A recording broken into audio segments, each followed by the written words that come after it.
Yeah.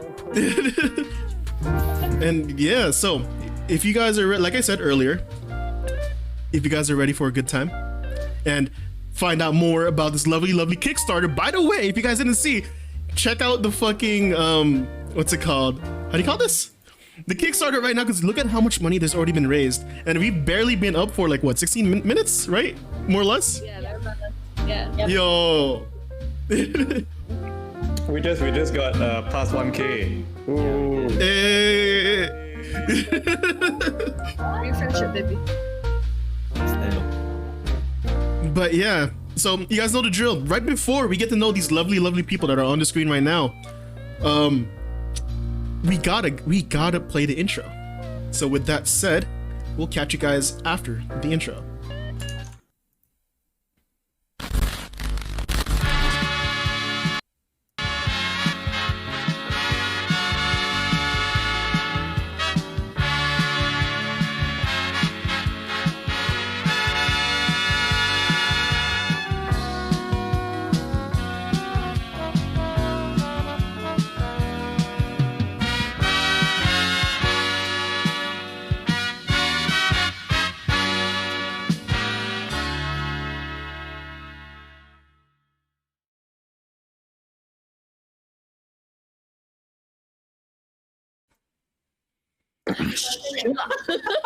Suddenly cat paw of the fucking window. Oh my God.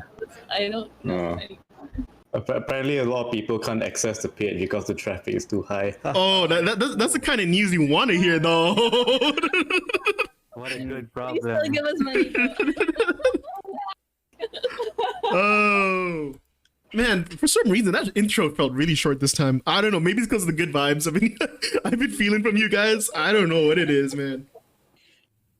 But yeah, welcome everyone. Before we move forward, would you guys like to introduce yourselves?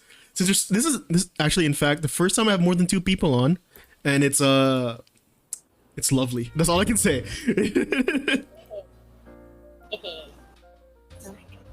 Okay, I guess I'll start. Yeah, go for it. So hi, Anyway. I'm Pam. I'm also known as Pamu in some circles, and the Dovetailer on Twitter, Patreon, and Itch. I'm a game designer, editor, community person, I guess, and sensitivity and cultural consultant for tabletop RPGs. I do a lot of work, quote unquote, for RPGC, and I also do Asians Represent stuff. You see me in a lot of streams because I basically like showing my face, flashing my makeup. It's one of the only excuses to get makeup on. I've worked on a lot of projects. Nothing really comes top of mind right now because I want to focus the our shores. And I'm partnered with Sin, who is currently dealing with our crazy cat in the background. And we're gonna write Navathem's End, which is the PBTA. Yes? What? Sorry. He's attacking me. I'm sorry. So yeah, that was Mallow. The crazy zombie that you did not see is Mallow. He's a black boy dude. Okay, I'm back. Sorry. Again, we're gonna write Navathem's End, but I'm gonna let Sin explain it. Hi, Navathem's End. Yes, I'm Sin. I've been here before on the stream. I talked a little bit about that stuff last time, but Navathem's End is basically a PBTA FITD sort of game where you play as agents trying to stop the apocalypse. It is a pet project that I've had for maybe 2-3-ish years now, and it's finally getting a Kickstarter! So I'm very excited. The Kickstarter is live right now, so go right ahead. It's got a lot of playbooks. We have seven playbooks that are ready for you to launch into, and then several additional ones in case you want to be a magic user. Mhm. And yeah, gosh, there's so much to say about Navathem, but we'll get into it later on in the stream. So Yee. that's Navathem's End. All right, next up, Wax. Would you like to introduce yourself? Sure, okay. So I'm Joaquin Saavedra, but most people call me Wax. I can be found as Liquor Canini in Twitter and almost everywhere, as well as Patreon. I am a writer and a game designer, and I like big robot and isometric maps. and non-Western fantasy settings. I'm the writer and designer for Maharlika, which is a tactical mecha techno mystic RPG kind of thing. That that is inspired by many like mecha anime that you've probably seen, but mostly Gundam because that's the one I've watched the most. Ooh. So yeah, that's me. Thank you guys so I'm much. telling you straight up, there's a lot of people in my community that love Gundam. Hell yeah. Yeah. Last but not Alright. least, Sam. Hi, my name is Sam. I'm from Malaysia. Let's see. My game is Capital Lights, which I would describe as the urban Asian tabletop role-playing game. Have you ever wanted to play a real person in a real city? Who's busy, whose main trouble is trying to get a job promotion or landing a date or communicating with their parents or dealing the feelings of feeling left behind after high school. That sort of shit. So yeah, it is what I would describe as my version of a one-to-one autobiographical slice of life RPG. So stuff like Crazy Rich Asians. Then you recently got the Bling Ring on Netflix. That stuff's not the real Asian people. That's not those. I mean, those are like the top 0.001%. This is about us. This is about the young adults who have to live in these cities, have to date, have to go through all these insecurities. Get their hearts broken, break their hearts, deal with their trauma, all that sort of stuff. So yeah, that's Capital Lights. All right, guys, this is quite the party. Oh man. Immediately, like my compared to last inner monologues, there is some kind of picture here, right? There is some kind of painting that I'm trying to paint, but this time, man, I'm just like running with the flow and whatnot. Because, dude, just watching the live progress, which is on the screen, by the way, guys, everyone in chat, it's on the screen, just going up. It's like, yo, even though it's not my project, but like for what it represents and everything, I'm super excited for y'all. Thank you. It's been a long journey, at least for. I don't think it's fair for me to just say at least for me, but I guess I'll speak from the position of promoting stuff for RBGC because 2 years ago I got really lucky and I got to go to Big Bad Con in San Francisco with a friend named Mahar. He is another designer who's also been around, and he and I got sponsored to go to the con basically for free. Like we had fundraisers and people, complete strangers who didn't know who we were like, okay, well, we want to get more BIPOC people, or rather BIMPOC people, involved in primarily white spaces. We're going to ship whoever we can. Mahar got sponsored first, and then I caught up later. And because we were so overwhelmed with the generosity, we were like, okay, holy shit, we have to start like promoting our friends. So I think Joaquin and might remember like Rachel, one of our other friends, going like, hey, Filipino designers, give us all your shit, and like print it out now na, so that we could put it in Pam's suitcase and she could basically pimp Southeast Asian games to America. And a lot of people were asking us, like, number one, what took you so long, which is like an entirely new question. And then number two, like, where can we buy your stuff? And one of the big discussions that constantly came up was, why aren't you guys on Kickstarter? But like a lot of people don't know that we can't actually sponsor Kickstarter. I think the only Southeast, I don't know, Sam, would you know better than me? Like, I think the only Southeast Asian country that can sponsor Kickstarters is Singapore. Yeah. Right? Yeah, Yeah. right? Like, Yeah. the rest of us can't. So, like, Sam can't, our Indonesian friends can't, like, nobody, unless they're from Singapore, can sponsor their own Kickstarter. So, we got very lucky because Liam, the guy who's sponsoring our KS right now, has been talking to me since last year, going like, hey, I really want to help. When are you guys going to be in a good position to help? So this live thing that's happening right now is a product of like all of us, not just me, constantly going online, going like, I have this amazing project, but I can't front load it. I'm also dirt ass poor and not even paying myself for my own game design. Please help.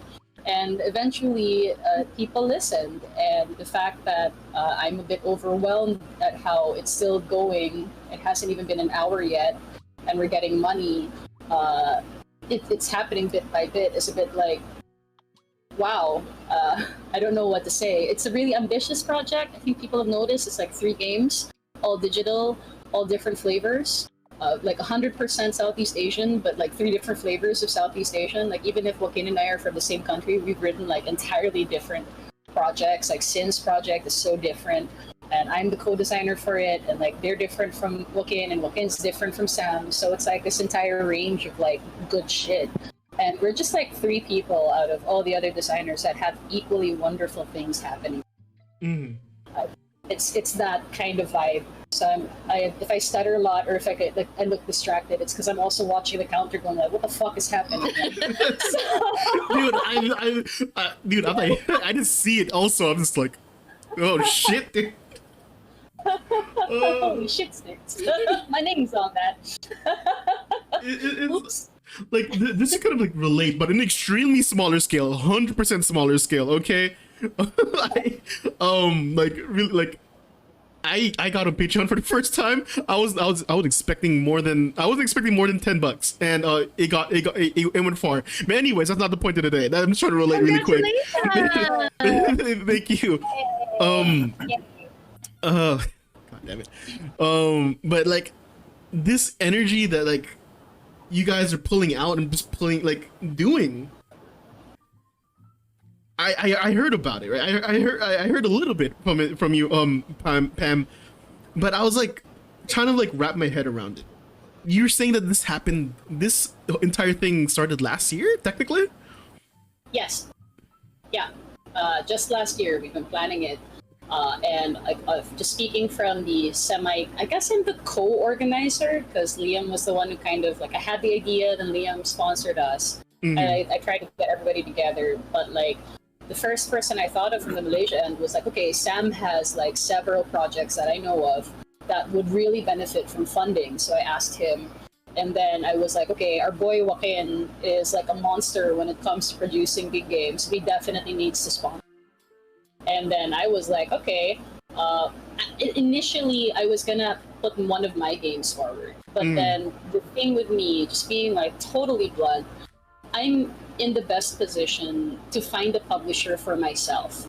Kickstarter would be great, but I think that with a little bit of work, I can publish my own projects on my own or in a future Kickstarter. But my partner won't have such an easy time. So I stepped back and said, okay, I'll just fold my project into Navithem, which, as Sin mentioned, has been in development for 3 years. So I think that it is a full, we don't just think, we know it's a full project. Like, it's been play tested to death, also across last year. So it's so ready to be completed with editing and everything. So it just magic from there. And we just keep going on our Discord going like, hey, yo, I got a hold of some other person that wants to talk to us about our project. Are we ready for that? And we're just like, yeah, sure. Oh man, is it safe to say this is the Avengers moment? Is it safe to say that? Did you guys finally hit theaters? It's not it yet. Oh no, this is just Iron Man. Oh, Yeah, Iron Man. That's definitely just Iron Man. this is just Yeah. Iron Man. Okay. We're just like Nick Fury's The right now. ceiling ain't here yet, man. There's Yeah, much like- more to expect. I mean, I think that RPGC in general, everybody here, well, I don't want to speak for everybody, but I do think that a lot of people, a lot of the designers here in Southeast Asia have a lot of dreams, and this is kind of the testing ground.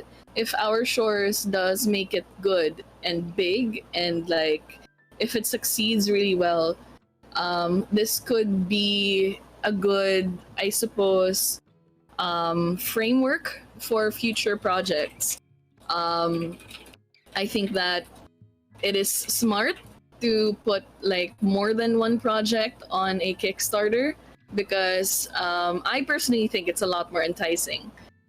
You're not just getting one project and its stretch goals, you're getting 3, right? And it's all it's all incredible stuff, and I personally want more projects like this. I want more Kickstarters rather like this, because like people don't understand the amount of like how much power and accessibility you give us when you allow us to have a Kickstarter. Like even before I got confirmed for Our Shores, because at first I was actually quite willing to not have a slot for Our Shores, because we were looking at other designers, right?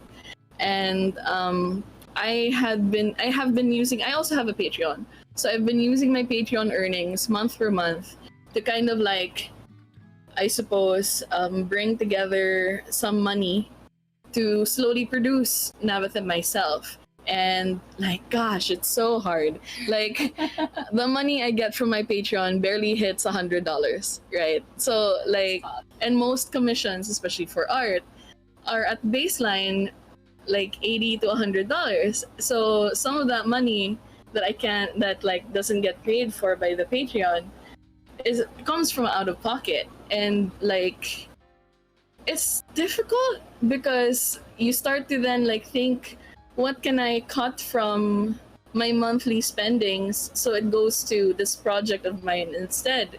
Because I've been wanting to have Navathim out for so long.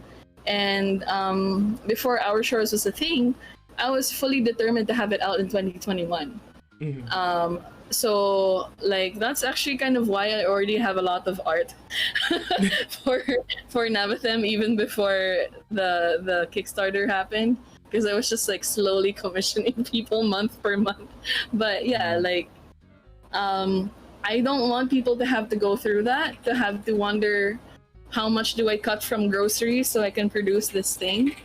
I think that there's a lot of merit to be able to empower people like us who don't have access to Kickstarter to be able to produce our stuff without having to worry about whether we can make rent for the month or not, you know? But yeah. Yo, that was extremely real for a second, like for a hot minute. Like straight up, like that idea that, you know, you guys are trying to fund something out of your own pocket, you know, in a traditional sense, right? In a traditional sense, you think about other businesses, right? Like, let's say opening up a restaurant, you know, you're looking for investors, you're looking for all this kind of stuff, and most of the time, you know, for the people that can't afford it, they find capital from other people. Yeah. Right. And this movement, what you guys have done, dude, like, just in the short amount of time, barely been like live for like 30 minutes. It's big. Just coming from my side, I don't know what chat thinks, but coming from my side, I'm just like, like the more you guys keep on talking, though, like the more it goes through my head and this phases through all those filters, like the business filter, the marketing filters, all the art filters, and it just comes through, and you're just like, hold the fuck up. There's 3 of you plus someone who's sponsoring you guys, or 4 of you. Sorry, my bad. I'm going based on squares, dude. But yeah, you guys are producing it, and guys, chat, 3 games. Okay, this is not like, you know, a bunch of people working on one game. This is this is big. I don't know how much I can stress that. Anyways, I kind of want to get a quick like background on everyone here. Everything from this point on, I think it will be very much open forum. Doesn't really matter who talks, unless, you know, it's directed. But I just want to get like the quote unquote humble beginnings before this whole this whole Our Shores movement came on. Because yes, I would love to highlight it, but I would love to highlight also the people and your journey coming here, you know. So whoever's down to go first, I would love to hear your humble beginnings before you started, you know, getting onto bigger and bigger projects. Sam, are you good to go first, or? Yeah, sure. Okay. Ooh, let me think. But here's the thing, right? You know, when you first start getting the RPG scene, you're just going like, oh, okay, there's D&D, and then there's a whole bunch of smaller stuff. You know, like D&D. Like I'm finding the game, but like it's everywhere. So like, it feels as if like it's just you versus the conglomeration. So like, anything you make is just gonna be, anything you make is just gonna be like it's just gonna be home for yourself and for your friends. But like, you never think that it could be you know, it could be popular that other people who are not you appreciate it. You know what I mean? Damn, like, how do I put this? Like I think like starting from when I was a teenager, you know, you want to do something creative. You know, you want to do something like, I want to create something. I want people to see it. But you think like, oh damn, like the bar is just so high. You know what I mean? Just to get there, just to get people to see you on the international level, it's very, it's almost unthinkable. Like at most, you're gonna be like, okay, I'm gonna write some fan fiction, gonna post it up. May or may not be popular. You know, I'm not. You know, but like, I think like the timing here is just perfect because like I was like I think for all of us here, most of us, like in terms of creative fulfillment, we are always trying to get that like out, get that break, I guess. And to have this happen is quite like last year. I think middle of last year, I thought this would be unthinkable, but like thanks you know, everyone else, thanks to the RPG SA community, it's now possible. Yeah, but I'm not going to talk about the game just yet. I think I'll save that for later when I can pass together my spicy thoughts. Yeah. All right. So anyone else would like to talk about a little bit about themselves before? I guess I'll go as well. So yeah, I write a lot before going into like you know, RPG design. I did a lot of like, you know, fan fiction and novel writing. My first game was like Vampire the Masquerade, and then I got into Exalted after that, and that's why. And I got really into like making my own stuff for like Exalted, so that's why I got into RPG design. And of course, I didn't plan on like selling them at first. Like they were just like homebrew stuff. Like they're for my guys there in the house. But then eventually, when we played Lancer, when I played Lancer with Pam and Sin, they kind of did encourage me to like put something up, you know, out there in the wild. And I was like, yeah, okay, I've got a lot of pent up energy. So I wrote Maharlika. They were both written in Tagalog and originally Filipino. So like, you know, very modernized Tagalog with like English in there and stuff like that. And then we sold it at the first Session Zero. Ooh, Session Zero, what's that? But yeah, Session Zero over here in the Philippines, one of the first like tabletop RPG cons over here. It was good, although I did eventually translate all of Maharlika and Karanduan into English because no one was buying Tagalog RPGs yet. But you know, I'm sure they'll get there eventually. But yeah, so yeah, Maharlika was born out of like, because I really like big robots and Transformers and Gundam.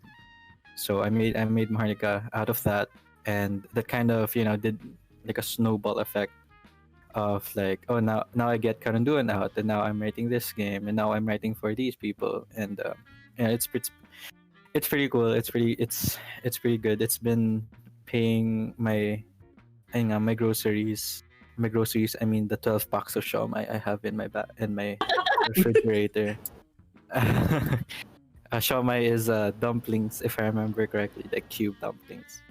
But yeah, so that's how I got into like RPG design. I just really liked telling stories, and telling stories with people was something that enticed me, and it's something that I ended up really loving. So ayun, ching. Nice, nice. Damn, that's this. Okay, Good stuff. I first of all, like I am at a loss for words just from hearing the both of you. Like no more the.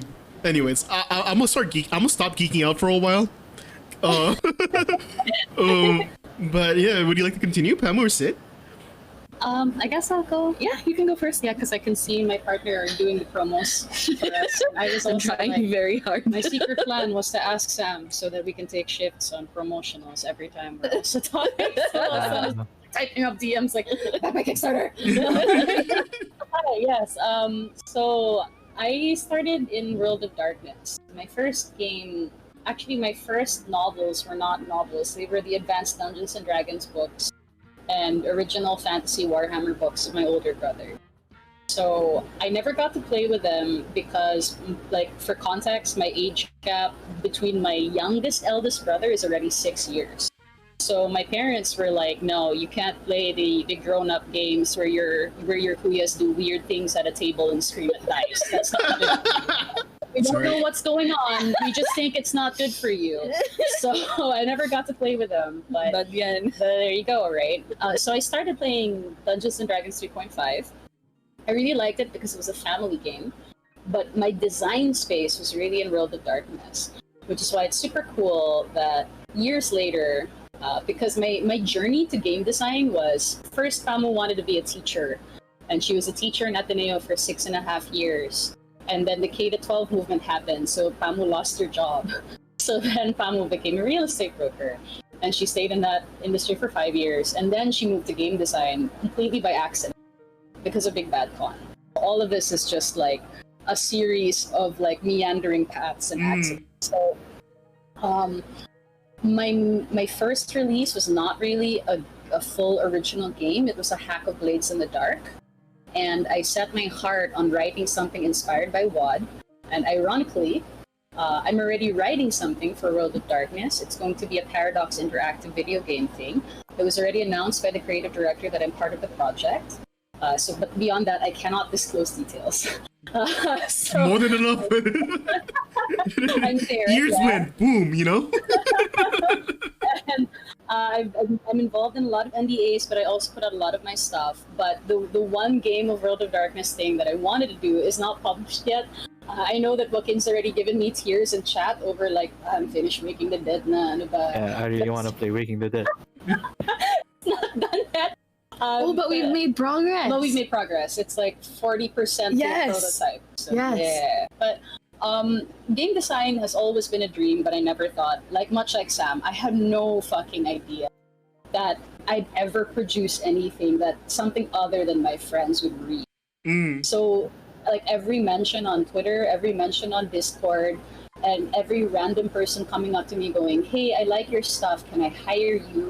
Or any person who reviews a game going like, what you did with this one thing is amazing. It really helps because let's face it, the world can be really shitty, and even our scenes have problematic people in it. Like sometimes we all go into the design space and we're like, oh, we love design, and then the next day, because somebody's an idiot, like, oh, why am I here, right? But we can't deny, and I think this came up from Sin when they were on your stream before. We can't deny the fact that when there's something good that happens, it at times makes all the difference. It makes it worth it. And honestly, the fact that there is a growing movement in tabletop of paying people fairly and understanding their context better, knowing that they could change a life by hiring somebody who's not from America when they didn't used to think that way, it's really big. And I think the only reason why I'm not getting super emotional about it is because I'm on my second glass of whiskey, and that tends to be very like chill. So yeah, it's Is that's that like my a glass per long- 1,000 or? I do not wish to get drunk. No, I need to work. Whiskey hangovers are the worst. Okay, I'm not gonna work my love. I'm just gonna play FF14 again. But yeah, like it's been such a wild journey. I'm constantly in shock. So I guess that's my life story, sort of. So I'm gonna pass it to. Well, like many other game designers, I started with a dragon game as well. Funny thing, it was actually not me who was supposed to be in that campaign. My boyfriend at the time, who is now my terrible ex, got invited to a D&D campaign with a bunch of his friends, I guess. And because he's the type of person who at the time who had like I guess like night shift work, he couldn't really go for it. So he told his friend, "Hey, why don't you bring Sin?" And I was like, "I don't know these people. Why are you making me sit in a table with them?" But because I'm a terrible, terrible introvert. But it worked out because I actually had fun, and that campaign lasted for maybe like 2-3-ish years. Yeah, it was a long time. Whoa. I played the druid. No surprises here because my No first surprise. I know because the first game I actually put out, Succulent Sorcerers, was a game where you play as sentient magical plants, and I guess that's where I started, because there's a weird backstory there that like involves salted earth related things that I don't know if it's appropriate to talk about here, but like basically something that happened which made me want to design my own games, and to prove that I can design on my own, because I was made to feel like I'm just somebody's co-designer or just somebody's second fiddle. So to prove them wrong, I tried to make my own game, and with Succulent Sorcerers came three other funny plant games. So that's kind of where I began, and alongside that, actually, was Navathem. Navathem started out as a campaign that I was running for also like 2-ish years, under also the Dragon game. So Navathem is literally that old.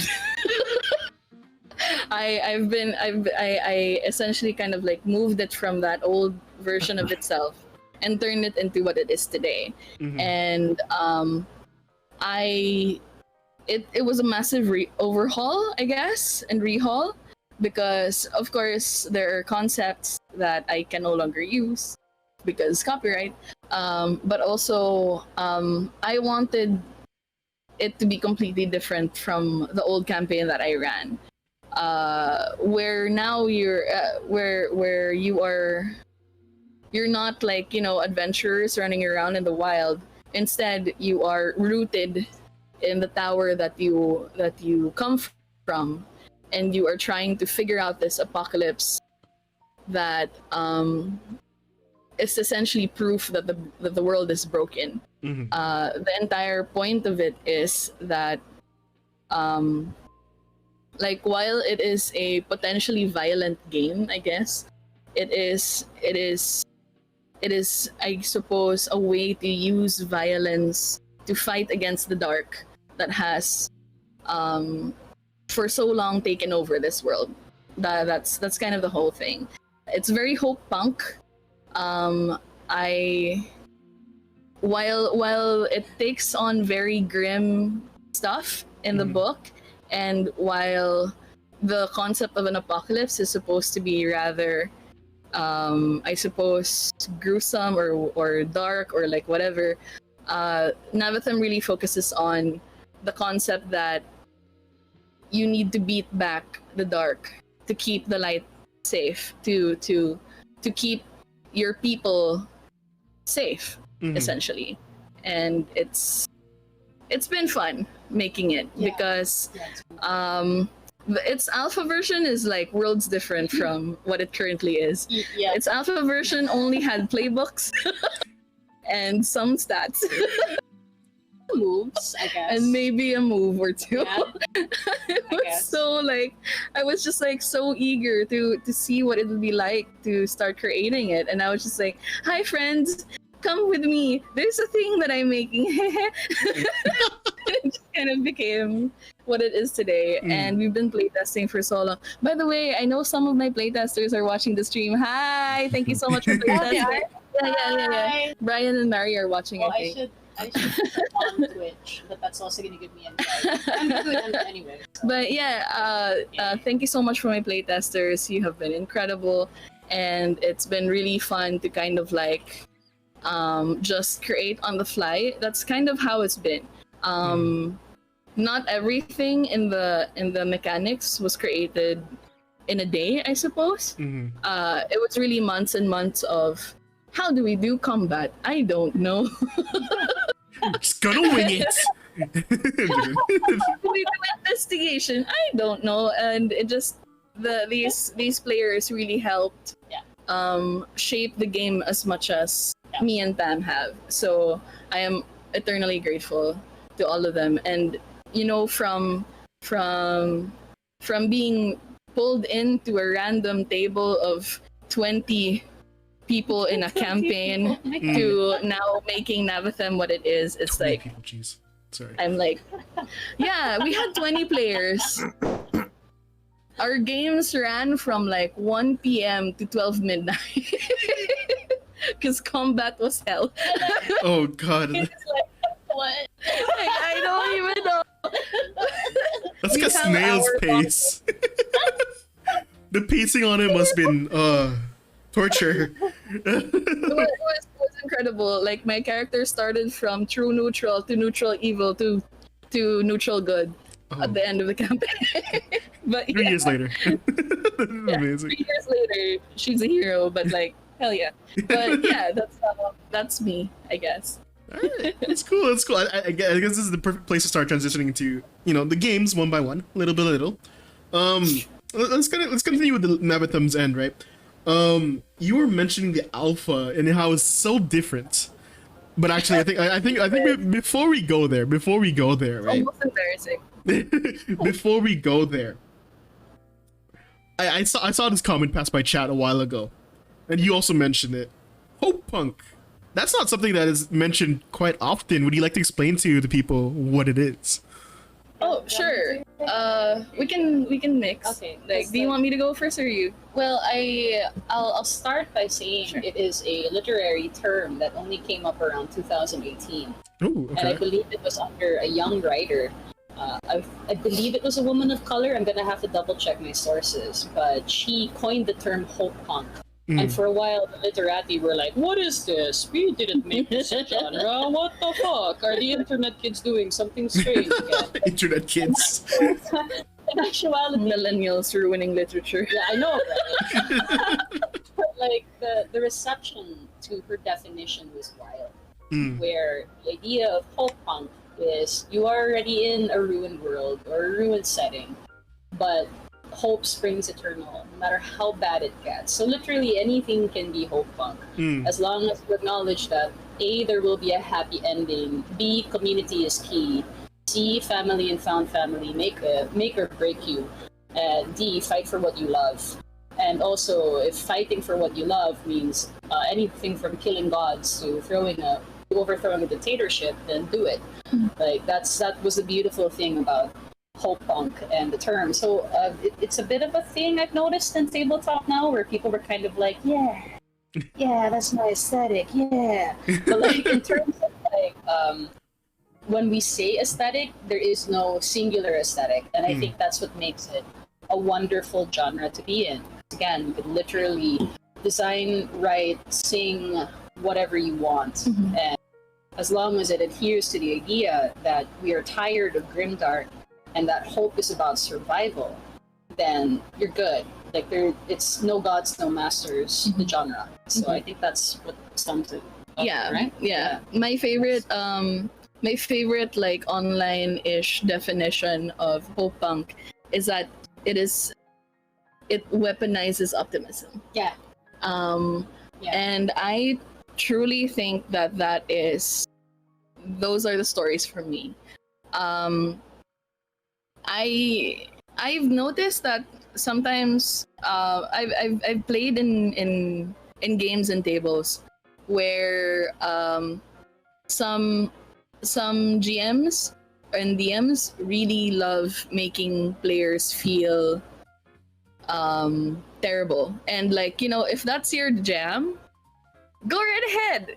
But personally, I'm not into it. I am okay if it gets to a certain point, like that, you know, that feeling of it is the darkest night before the final fight, you know, that kind of thing. I don't mind that. Like, that's pretty cool.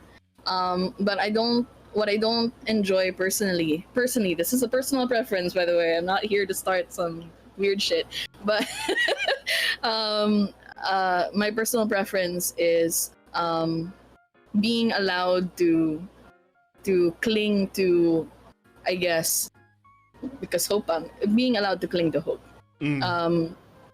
While hope, what I also like about Hope Punk is, I guess, you get to experience characters that are so, I suppose, human.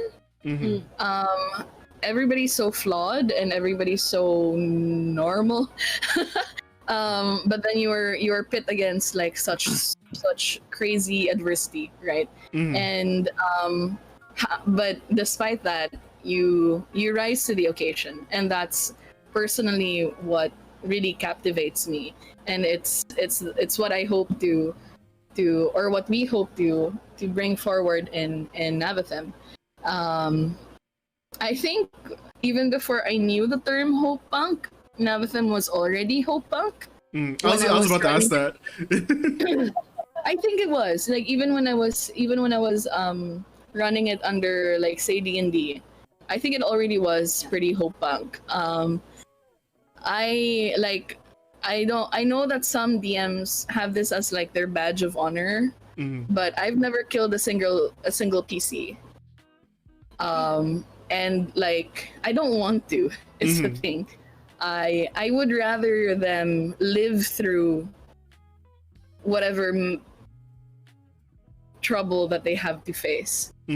I want to give them the tools to be able to defeat whatever is in front of them.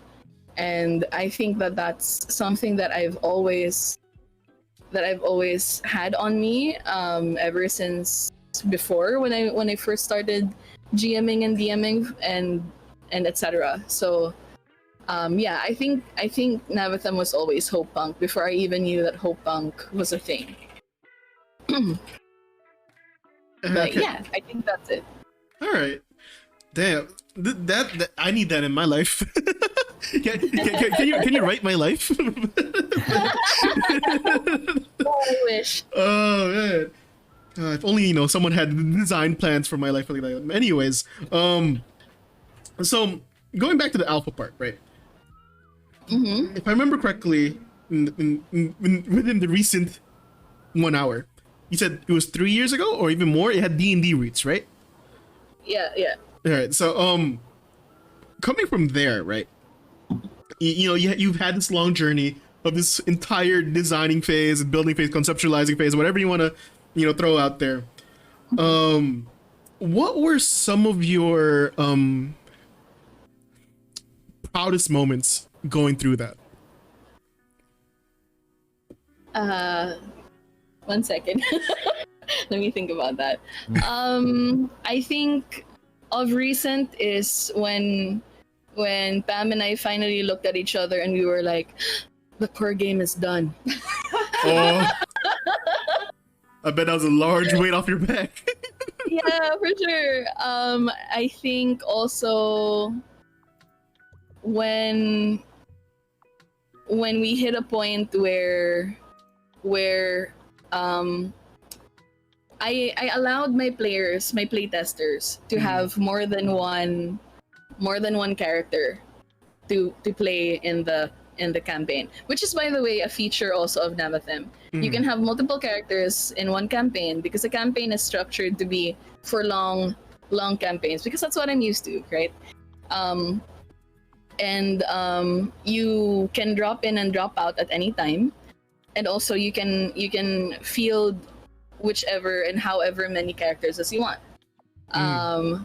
So there was a moment where I was asking all of you to create new characters from scratch. Yeah. And I didn't have to say anything, and they were just creating it on their own, and I was like, Magic.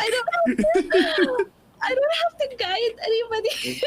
you know that thing, right? Like when you're making a game and you're showing it off for the first time, and it takes like an hour or two just for people to kind of absorb it.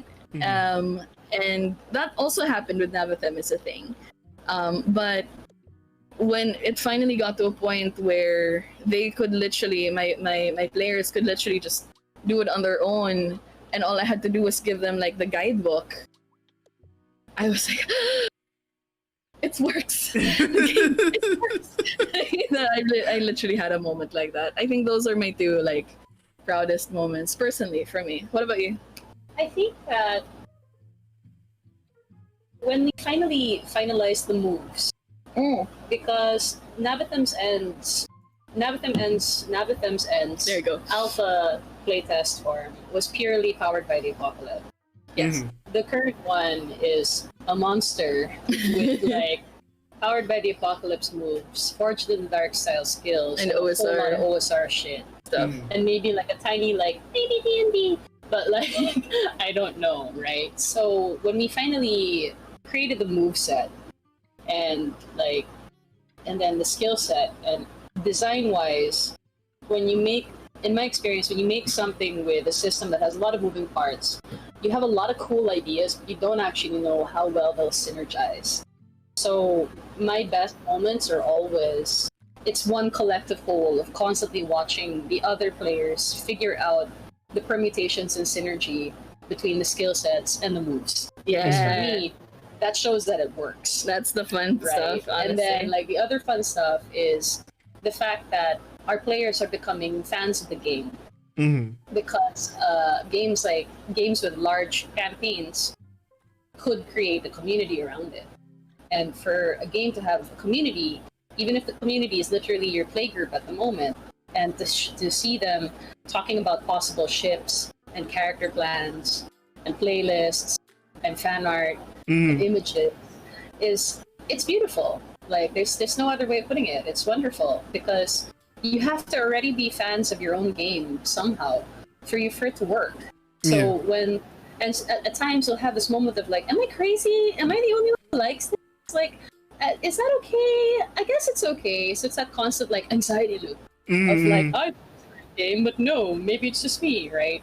But like when somebody comes up to you and says, no, this was amazing, or like, you make me want to game more, or do you have other games that we can try, or another like winning moment for us, our playtesters telling us, hey, if you want to playtest other games, we're there for you, because this experience was wonderful. Yes, that was great. So that's like my milestones for Navathem. I'm very honored that my partner let me join them with co-designing, because I was totally fine with being like the one in the background going like, okay, baby, that's a great idea. Yeah, go for it. But being on the cover is like, for me. So, yeah. All right. Apologies, because I don't know why I didn't start off with this. I think it was the inner geek in me trying to figure out like the more motivations, the moments, all the fun stuff. But I feel like I feel like I missed out something that's very important. And you've been mentioning it over and over throughout since the beginning of the stream. Would you like telling us what Navathem's Ends features are and how the gameplay works? I just realized I missed out on that. I'm very sorry. Oh, it's okay. Do you want me to start or? Yeah, you go. Okay. Go So, let's break this down by the I suppose systems that we use. It has I suppose like I mentioned earlier, it has seven playbooks. And these are in the game, they're called agent designations. So they start with like you get to play concepts like the command, who is kind of like the the visual that I always associate with a command is a chessboard, because that's kind of what you are. their skills are concentrated towards helping their team be the best that they can be. It's very much like they're not quite the team leader, but they could be. Does that make sense? They fill in the holes and the gaps between the team. That's personally what the command is, and I love the command. Like, full bias, I'm sorry, but I love the command. I think it's my Having love a of, favorite like, child, sorry. I've always played support. Is the thing. I see. Okay, there's no favorites here. There are no favorites. I've always played support characters, so I love support builds. Anyway, so and then we also have like the crafter, for example. So they make all the cool stuff. They make it easier to make long-term projects because that's a thing that you can do in the game. They can literally trip out your armor and your weapons so that they can like attack from your armor somehow, however way you want to interpret that. And then you have also other things like the medic, who is also kind of a poisoner and bomb specialist. Okay. And then there's like the oh gosh, there's the two popular ones in particular are the weapon and the shield. We have like this funny thing, and whenever I run Navathim for anybody, we have a counter for each like designation for which one's the most popular, and so far it's weapon and shield, and then control. So Nobody likes command. I'm literally the only command person. the only command. Guys, is it because you have to think when you play? Is that it? Yes, that's true. Right? I'm not even saying it in a savage way. It's more like when you want to play, you just want to play. You don't want to be team parent, right? Yeah, you kind of turn into team parent. It's just like your team parent under me is like a polyamorous sex machine. So I'm not sure whether that's like parental material. Yes, I'm there. It's like how not a lot of people want to play healers in MMOs. That's it. That's my only. So the weapon and the shield, their name kind of like really speaks for itself. Your weapon is the person who loves the fight. They're the most efficient at taking somebody down, and your shield is the person that makes sure that, I suppose, the softer people in the party don't get as hurt, right? And what I like also about the agent designations is they're both very general but also very specific. Their skills really kind of like highlight certain aspects of, I suppose, the concept of what they are. So you can really build different types of medics, different types of crafters, and we've seen it across different playtests, where we've had like 3 people play control, and none of them are the same. The control is basically like it's very similar to the Forge in the Dark's slide. Yeah, the slide. Yeah, I would say command is more of a spider, but it's very similar to the slide, where it's the talky person, it's the let's stay alive by not angering the latest gang boss that's blown into town kind of person, that kind of thing. Parentheses, because I know them. Because I know them, because we're friends. But yeah, that's the whole concept. But beyond that, we also have a magic system where the entire concept of Navathim is that there was a chaotic tragedy that happened years ago that broke the world, right? And one manifestation of this is that the world is full of chaos. Oh, I actually have a good analogy for it. So we have to talk about system. Sure. And now that I'm playing the game, I can actually talk about it. Sure. Think about FF14 and think about the grand companies. Oh, And yeah. there are 3 grand That's a companies. good one. Right? Yeah. So 3 grand companies for 3 nations. In Navathim, you have 3 nations. And each grand company is basically a tower in our game. So when you play Navathim Sand, your tower masters are the ones telling you, yo, hey yo, there's this weird anomaly shit like right outside of town. Can you go like fuck it up or like tell us what's happening? So that's the entire system of the game. You each play a designation as Sin described, and you deal with the fact that the fallout from this times of chaos that Sin is going to go into later is so terrible, despite the fact that it's been 800 years. It's like the apocalypse never ended, despite the fact that 7 people and a whole cast of unnamed heroes stopped the great evil. It seems as though that evil continues on despite the centuries. So agents have existed across generations to solve that problem. So you will play those agents and deal with the politics and wrestle with the world. So I think like you might be better talking about like the times of chaos and like Core 7 and Sure. Yeah. factor in like game wise. So a part of that is also another like mechanic that I wanted to expand. In PBTA games, you have things called bonds, and I have not actually played a PBTA game where I felt very satisfied with how they utilized bonds. It is also possible that I have not played enough PBTA games, but notwithstanding, that's I really wanted to expand like bonds in Nevathim. So I created these things called like your hubris bonds, where you as an agent get to align yourself to one of the 7 core heroes from that fought the chaos way back then.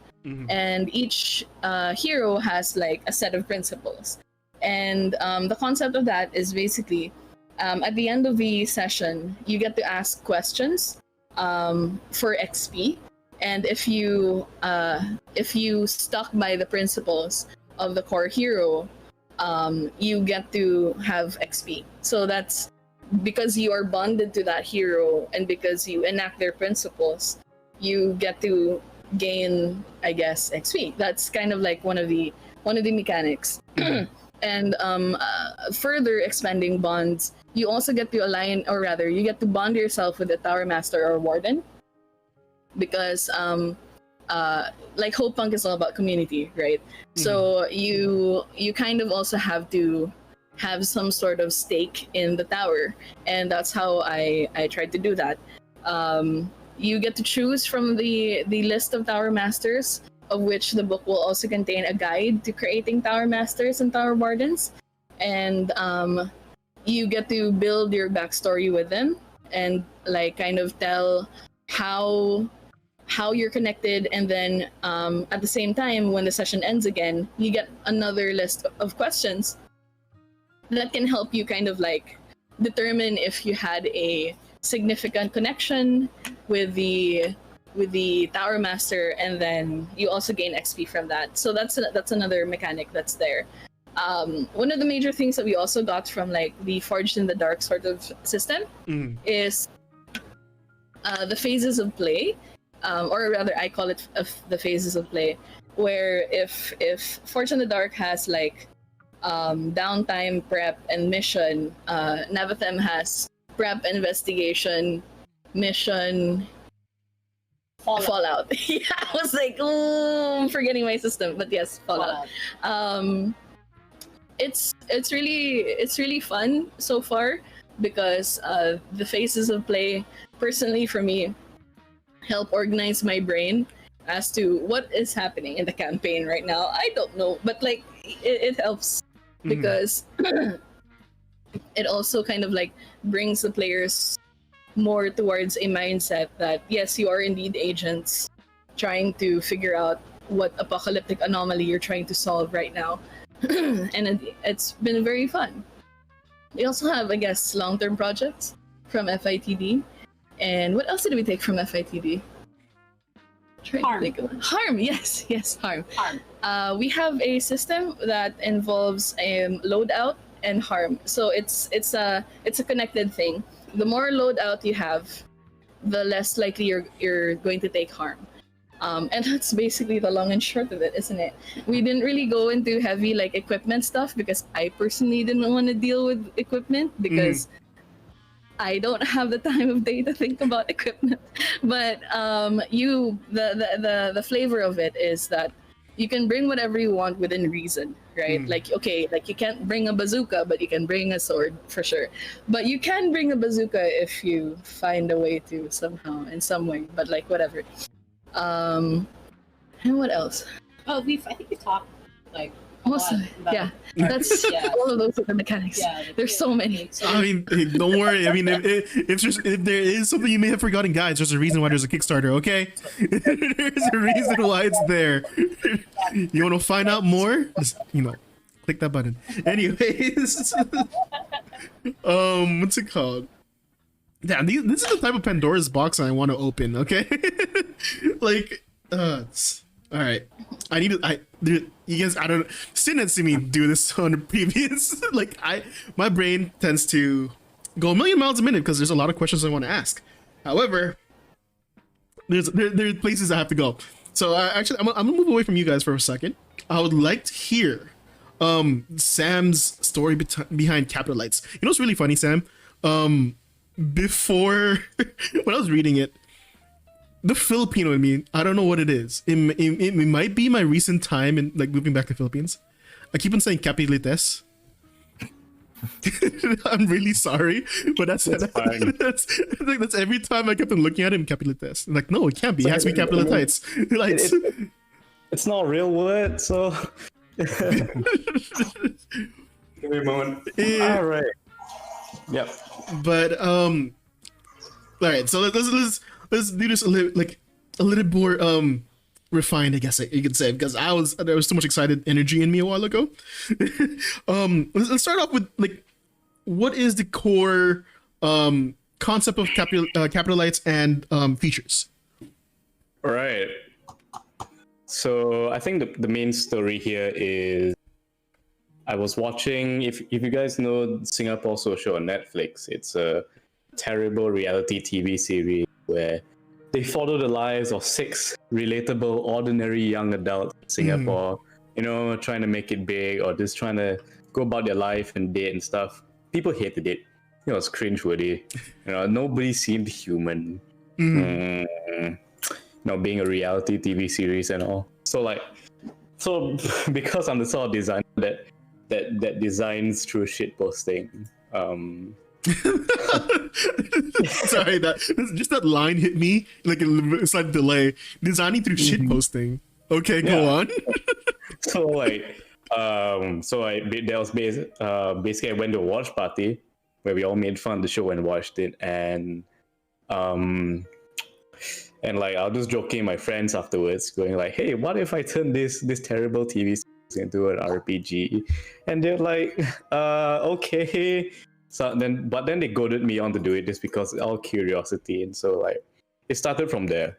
But like the more I worked on it, the more I sort of like, because I went from different systems like belonging outside belonging. There was a D20 version at some point because I just wanted to give it a shot. The more I did it, the more I worked on it, the more I realized that, hey, wait a minute, there's actually something here that could be important. There's something here that could be of value, not just to me but to the players themselves. And I'm a big fan of sort of like shows like BoJack Horseman, You're the Worst, Master of None.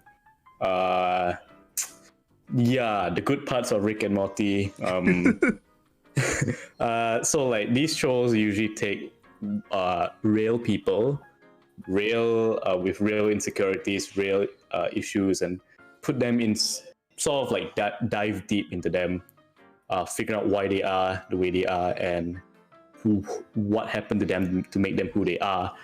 And it's quite a departure from like old sitcoms like Friends and How I Met Your Mother, because at the end of the day, these sitcoms are really about just having a laugh and getting you to like the characters regardless of whether or not the characters' actions are justified. Like the people on Friends did a lot of shitty things, and they were just supposed to laugh and just supposed to feel sorry for them. But the new wave of these sort of sitcoms, where it's more introspective, where it's a lot darker, where it's a lot more honest, it sort of appealed to me. It appeals to a lot of people in my circle as well. So I decided to draw on that. And I asked myself, like, what would BoJack Horseman look like if everybody was, let's say, what would BoJack Horseman look like if everybody was from Kuala Lumpur, specifically like Subang Jaya, Petang Jaya, the place where I come from? Like, what would it be like if me and my friends were Horseman on You're the Worst? So I started from there, and like, so one thing that really interests me, or one thing that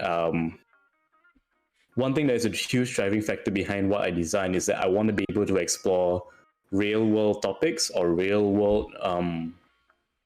world feelings and social interactions through gaming. So I mean, I did a game. One of my best selling games is Death of a Hero, which is a bunch of adventurers sitting around a campfire after the funeral of a close friend who died saving the world, and you take turns talking about it, sharing your histories, and trying to just be honest with how you felt. Like if you were angry at your deceased friend, then it's your place to express that anger, and another person might feel joy instead. Like, why are you happy that this person has died? And the game was quite good in a sense where we managed to talk. It managed to serve as a very good grounding for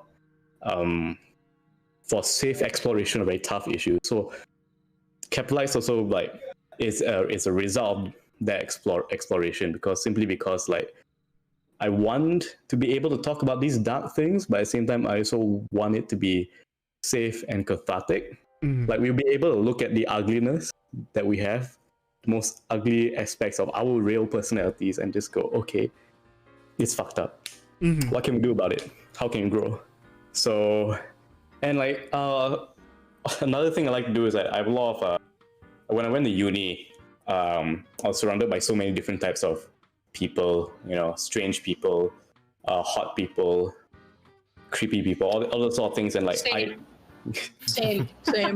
it's like a culture shock, right? Because you just see in the face of these players, these people who seem like they're friendly but they're not. These people who seem very standoffish and very rude, but actually they're good people on the inside. Like one thing I actually bonded with my best friend because of this. Like a lot of the time we were talking about like other people and wondering like, why the hell were you like this? Why the hell is like this guy sleeps around with like tens and like double digits worth of women? Like what's going through his mind? Like you're leaving behind all these trails of broken hearts and like walks of shame. Like, okay, what's going through your head? Why do you do what do you do? And like so Capitalites like wants to explore that. It wants you to put the players in the situations of these real people like myself. I'm not going to tell you which one I am because TMI, but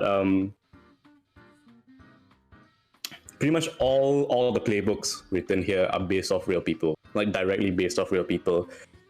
The characters you see like on the illustrations, they are real people.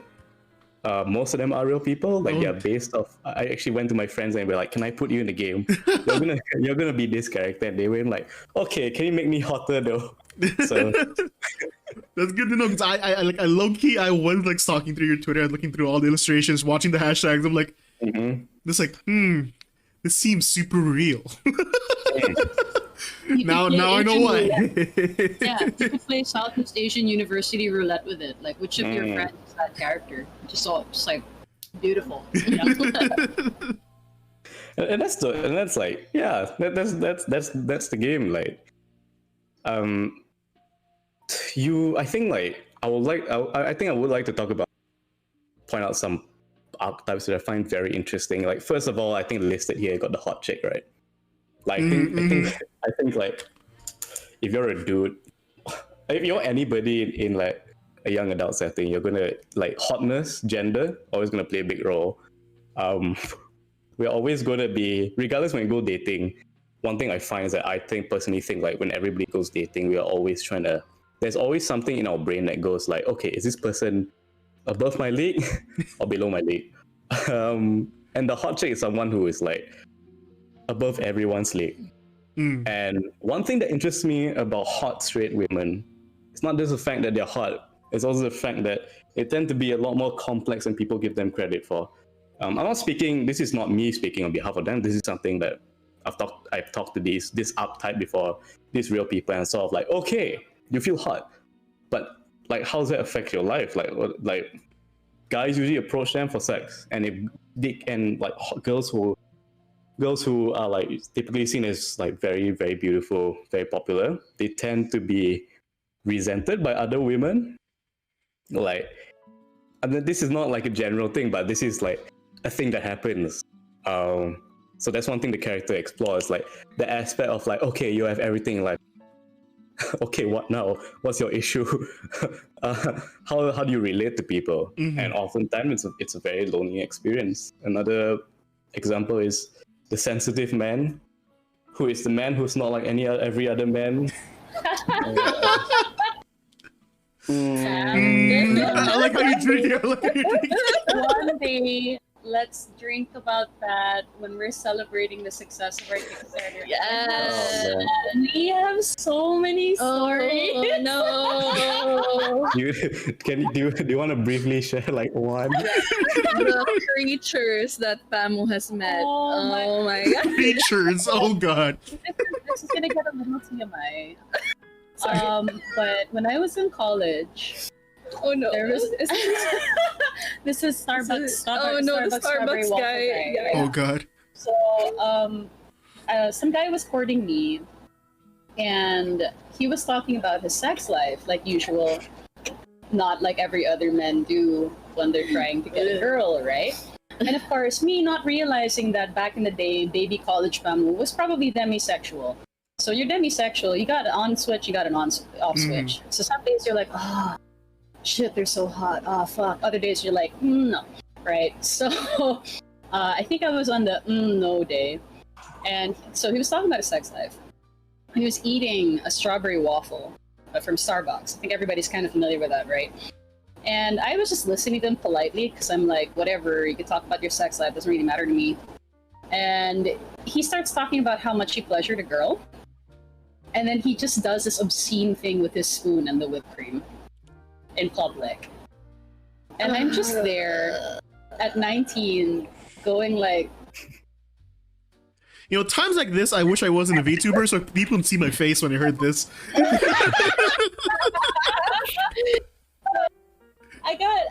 that's just like the tip of the iceberg of like the not like If that's the tip, oh god. I feel so sorry for you. I want you to keep your followers, Finn. Don't worry, they're all degenerates. Do not worry, they're all degenerates. Oh, they're all degenerate? Okay. No. There's one story for Sam because like Capitalites is perfect. You can RP those situations. Yeah. Another good example is related a sensitive poetry man refused to get a blowjob and only wanted to go down on her, and she was like, why? And he was like, no, it's fine, I don't need a blowjob. Oh my goodness.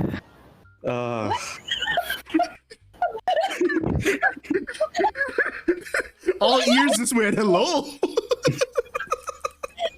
Yeah. I see. Yeah. It's like oh my goodness, you're already never mind. I can't. So yeah, the sensitive man is that man. You know, he has a sad story. He does stuff like theater and tabletop game design. You know, he doesn't dress like the other men. Oh man, I can't. Writing this guy triggered me in a good way. Because like, yeah, because of the classes. We also have the I also like to bring up the slut. Yeah. It's very much like a, I think, a pejorative word, but like it's a slur. But I know a lot of women in my life who are like, fuck yeah, I'm a slut. You know, I bang men with 6-inch dicks, 6-figure salaries, and 6 feet tall. Like so like the more I got to the closer to them, I was like, okay, like what's going behind that? And just like it's just empowering. Like people hate me because I'm just following my desires. I'm just expressing my sexuality, and you're trying to push me down. No, fuck it, I'll just call myself a slut. You know. So like the slut playbook is very interesting because you have this person who is obviously very promiscuous, very in charge of her sexuality, but the playbook itself is more concerned with like her image and more concerned with like the fact that like that it's very easy to judge her based on looks, dresses, and sex life. But in actual fact, she's probably a doctor. She's probably someone in academia. She's probably someone who's very smart and very liberated. And simply because like she is very liberated, she is able to know how to pick and choose and sort of like pursue what she wants. But this is like in total opposite to the player who uses sex not as a form of self-empowerment, but as a form of domination. So you have these guys like, I know fuckboy is a very like loaded term. It's not really a good term to use. That's why I chose not to use it. But like, I think in Asian circles, my circles at least, we call them fuckboys because like when they talk to you, they're very charismatic, they're very attractive. They're gonna like entice you with their words and the sheer amount of their popularity, perceived popularity, and like, no, you will sleep with them, you know? Like they're not bad dudes, but like specifically, but it's just that they're so reckless, they're so like used to their lifestyle that they don't even think about the consequences. And so like I think between the slut and the player, you already have like this topic of like which Capitalites covers is this exploration of class and gender. Like even though it's a very like, I want to say it's a very queer attitude towards it because you're taking a step back and looking at it and you're reassessing like what is it like to be someone who is perceived as female, or someone who's like it's like to perceive as being masked, you know. I'll just talk about a few more playbooks. So you have the queer. Okay, anybody else in the playbooks can be queer. The himbo can be queer. The hypocrite, you know, the church leader Christian character can be secretly queer. It's fine. But like the queer is that person who dresses up in ways which is very obviously queer, who watches RuPaul, and like queer presenting, which isn't like, I just have like a question because I think I vibe with your design space, but like how I'm understanding it is, I feel at least that it's cool if you have the playbook, because in our spaces, people who do that are not often like, they're either boxed in or they're ridiculed. So it's so important to have the queer playbook, right? Yeah. And it's very complicated because like if you are queer, people expect you to be queer. Yeah. And if you're not queer enough, you're like, oh, shit. Yeah. So that playbook, I'm sure writing it right now, it's not easy to write, but like you have this place where you're like pressured to be who you are versus who people expect you to be. It's a whole thing. Like I think for some trans people, they're like, oh, you don't look trans enough. Are you really trans? Yeah, and sometimes I know a lot of these queer people, like they're good people, some of them, but like it's like they don't know who they are because they just come out or whatever, and they're trying to be seen. They want to be seen, and it comes off sometimes as being obnoxious or whatever. Like it's a very complicated, messy thing, which is why I'm taking a long time to write it. It took me a long time to write The Sensitive Man as well. Yeah, and then you got other classes like The Career Woman and The Hustler. Career Woman is just a female version of The Hustler. She is, but they work very differently because the Career Woman is always trying to prove herself to her family, to her friends, to her society. Whereas The Hustler is like, I'm a dude. I'm not going to think very hard. I'm just going to grind. I'm going to hustle. I'm going to start my hobbyist community. I'm going to start my podcast, all that sort of things. So yeah, that is sort of like the long slash short of what I'm trying to do with Capitalize, which take all these real people that us in the gig community may look outside and go like, oh man, they're not going to be my friends, they're not going to be relate to us, but like in actual fact, they're just exactly like, everyone's almost exactly like each other because we all deal with issues of class, gender, and identity, and like Capitalize is a tool set for that. In terms of mechanics, it's a lot like Fiasco. It's a lot like Good Society. No cards, no dice. It's just people talking and coming together as a writer's room to play the game. Yeah. Okay, first of all, I have a lot of questions already. I was holding on. Like my brain was moving. research. That was one of the main questions that kept him coming back up as he kept him talking. Because I like, these types of games is like I guess around my community, around the circles I hang out with. These are the type of games that I play because I'm so interested in what the other players have to bring. In a more personal sense. Instead of seeing who their fantasy is and becoming like X superhero or adventurer, it's more of like, oh man, I want to see, like, I want to know you, kind of vibe, right? And I'm kind of curious. How did the research process begin for this game? I don't need to do research. It's my life. I mean, yeah, that's kind of where I was like going with. I'm like in my head, I'm like, this 100%, at least 99% your life. I don't know. I guess research started since I was a teenager, since I entered university, because like I have this key. I think as a person, I have this keen interest in like other people. So like, I don't know. It's just I don't know. When I went to uni, I made a lot of. And I realized that they were really fucked up people, even though I liked them a lot. So like I had friends who were players. I like hanging out with them, but I could, that's problematic. I could look at like I had friends who were like,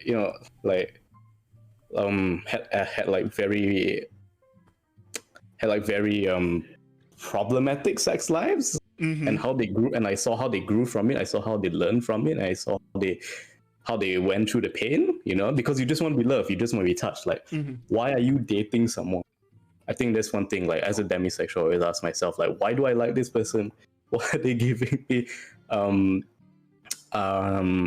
It's like, it's very like layered, and because I overthink a lot, because I have a lot of varied friends, it's just a process of me trying my best to understand myself and them, trying to understand what's going through my head when I'm dating, trying to understand what's going through my friend's mind when she's like, I know this guy is shit for me, but I still want him. Like, what's up with that? Like, what's really funny is because when I was looking through the illustrations, I was looking through the playbooks, as you guys call it, and I was looking at them, and then immediately in my head, I'm like, oh, it's one of those games where it's a social game, straight up. That was the first thing that I heard, right? And now that as you've expanded upon it and stuff like that, immediately my head went, oh damn, this is the humanizing factor that doesn't get seen very often. And I like how you use the word writer's room, because like it really shows something that I think a lot of people in chat will start realizing, is that the creator personality, the creator identity really pushes through. And just seeing how layered, using your words again, because you're using really good words, you're making my part easy. But like you're using a lot of like it's very layered, and that's I find it rather beautiful. And I kind of want to ask, how did the playtesting phase go? It's been fun. I bet. Were there drinks involved, or like what was happening? There has been drinks involved. There were some other things which were not drinks, but I'm not going to say what.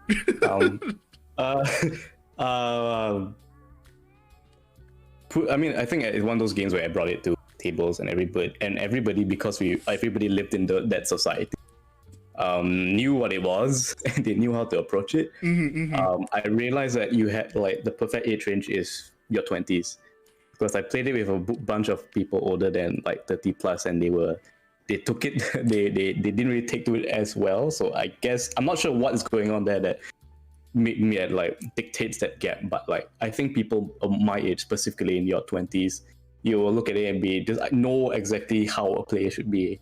And a lot of them, I remember playing it with a bunch of so I have a group of lesbian friends, this circle of lesbians. Like when we started playing it, I was like, okay, what do we want for content warnings, what do you want for reveals? And they just went like, we don't know, so we'll bring up as we play.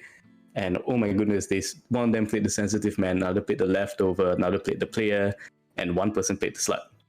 And they just went like, it was almost like years of like repression and frustration and anger. This all came out, and they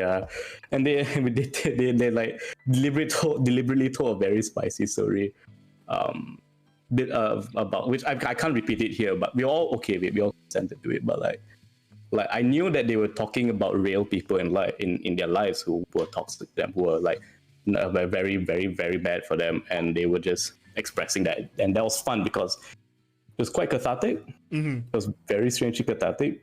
The idea that that playtesting game could lead us to such dark territory, but at the same time they were laughing and having fun. So like I think that's the strength of the game, to like look at these horrible things and just go, okay, yeah, I can look at this. And that's been my process game. Like I've been hurt by some of the people I had to put in the game, and it's like, okay, I can look at this hurt and just go like, yeah, I've grown. Like we've grown. Yeah. Damn, this is like the mid-20s game to play. You know, I will drink to that later. Anyways, oh man, okay, dude, I can't wait to hear more. But let's kind of pass the baton. Let's move over to Wax. What's up? Hello. Yo, really quick before we get anywhere, I would like to tell you that a large portion of my community really loves Gundam mechs. Like, you know, a lot of them, like, you know, there's the D&D fanboys over here, there's the writer group that's over there, then there's degenerates somewhere over there. Actually, no, degenerates are everywhere. I won't lie, they're all degenerates no matter what title they take. I mean, but like, you know, the love for mechs is out there, and I'm curious, before we kind of like jump into the whole you know, features, etc. I'm curious. So you mentioned that Lancer was your inspiration, if I remember correctly, other than Gundam, obviously. Right? But in the tabletop RPG scene, Lancer is I'm assuming here, is it one of the larger inspirations, or do you have others? I have other inspirations, but Lancer kind of instilled in me the sort of idea that, oh yeah, I can make fucking tactical mecha combat RPG, and I really like that idea because I really like tactical RPGs. So that's where it came from. Okay. That's why I say I owe a lot to Lancer, because it gave me the idea for it. So yeah. All right. So I was actually when I was doing my my quote unquote research, going around looking at the hashtags and everything, I noticed a lot of words that immediately piqued my interest. So I'm really interested to hearing about Maharlika. I read that it's sci-fi fantasy mecha based on Filipino myths, and the other line that really shouted out to me are spirit warriors. So would you mind, you know, telling me, everyone around who have not kind of dived in, what is it and what are the features? Okay, so Maharlika is, if you guys don't know, Maharlika is like a pre-colonial sort of social caste in the Philippines that are like they're like a warrior caste that fight for their datu. And I chose that because you play as the spirit warriors, and oh wow, I have to explain why I say spirit warriors. Well, what was the other word that you were interested in? I mean, okay, so from context, right? So before I say what word it was, for context, I am the Asian version of a fob in their own country, right? So fob to non-American Western people, that is fresh off the boat. That's a very derogative term. However, I use it because when I see something, this kind of happened in the past inner monologue with BJ. When I see something that says Filipino myths and I see sci-fi fantasy mecha, I'm immediately like, oh, okay, Okay, you have my ears, sir. But yeah, those are the words. All right. Sige. Sige. I will put it down very concisely and very quickly. So just like a quick like overview. Mm-hmm. I made it Maharlika because you play as warriors that fight for a Datu. And then of course there's mechs in them, right? So these are like me and Gio. Gio is our artist. Hi Gio, I hope you're there. I hope you see this. He's in Canada, so he's probably sleeping. But Gio, our artist for Maharlika, who does great art for Maharlika. We both love like Japanese mechs, right? So the aesthetic in our mind was like the humanoid mechs you would see commonly in Japanese anime. So as Maharlika, you pilot those things. You pilot these mechs called mecha with a K, because they come from the term mekanisadong sandata, which translates to mechanized weapon. So these are like weapons, and then basically their backstory was that they were forged for corporation wars, and then to fight back against like aliens later on. So they're called spirit warriors because the newer generation, kumbaga, the new types of the setting, the newer mechs have Dewata within them. So Dewata are like nature spirits, right? So in this game, they are spirits in general, and these Dewata, they can inhabit a mecha. And then they sort of become like the sort of like operating system, like the AI of that mecha, right? So for a new like mecha to be made, it has to be made in these altar factories, and there has to be a shaman in there so that they can fuse the Dewata into the mecha, and then the Maharlika that will bond with that Dewata has like a special bond to that Dewata, right? So Maharlikas aren't only pilots, but they're also very intimate with the spiritual world or the spiritual galaxy of the archipelago of the galaxy itself. So they're basically like, mecha Jedi mech pilots. Okay. Yeah. So that's what you do. That's what you do as Maharlika, and that's why it's all centered around that. When I go about to making my games, since I did start with like World of Darkness, and then my huge obsession until now is still Exalted, and you can tell from the name of that game, its name is Exalted, and in Exalted you play as the Exalted. So when I approach game design, I always approach it from players' point of view first. Like, what do the players play as? Like, what do they play the role of? So that's why when I went to start designing these things, I looked at who they're gonna play as first, and I decided, they're gonna play as Filipino Space Mecha Jedi, and yeah, that's Maharlika. And I feel like you've been saying that word so many times because you just said that so smooth. Maharlika, yeah. No, Maharlika, but like the Jedi. Yeah, see, I can't even say it smoothly, but like that line, like to yeah, there we go. Chat is going at it now. Filipino Space Mecha Jedi, yeah. Do you see? Filipino Space Mecha Jedi. Yeah, but okay. Is there anything more? Sorry, I didn't mean to interrupt. I think that's it, at least for the first whatever question you have.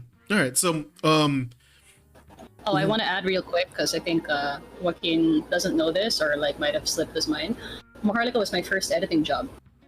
Oh yeah. So I didn't know it was your first. It was my first. So, yeah. So I have a lot of love for it, and it was also a wild ride because it was the fresh manuscript after translating the entire thing from Tagalog to English. Yeah. So I was super professional in it. Wax remembers comments and One Winged Angel plays, and you're playing stuff like that in my comments. I'm very professional, hire me. But yeah, Maharlika was my first gig, and Yeah. I'm a huge fan of the game.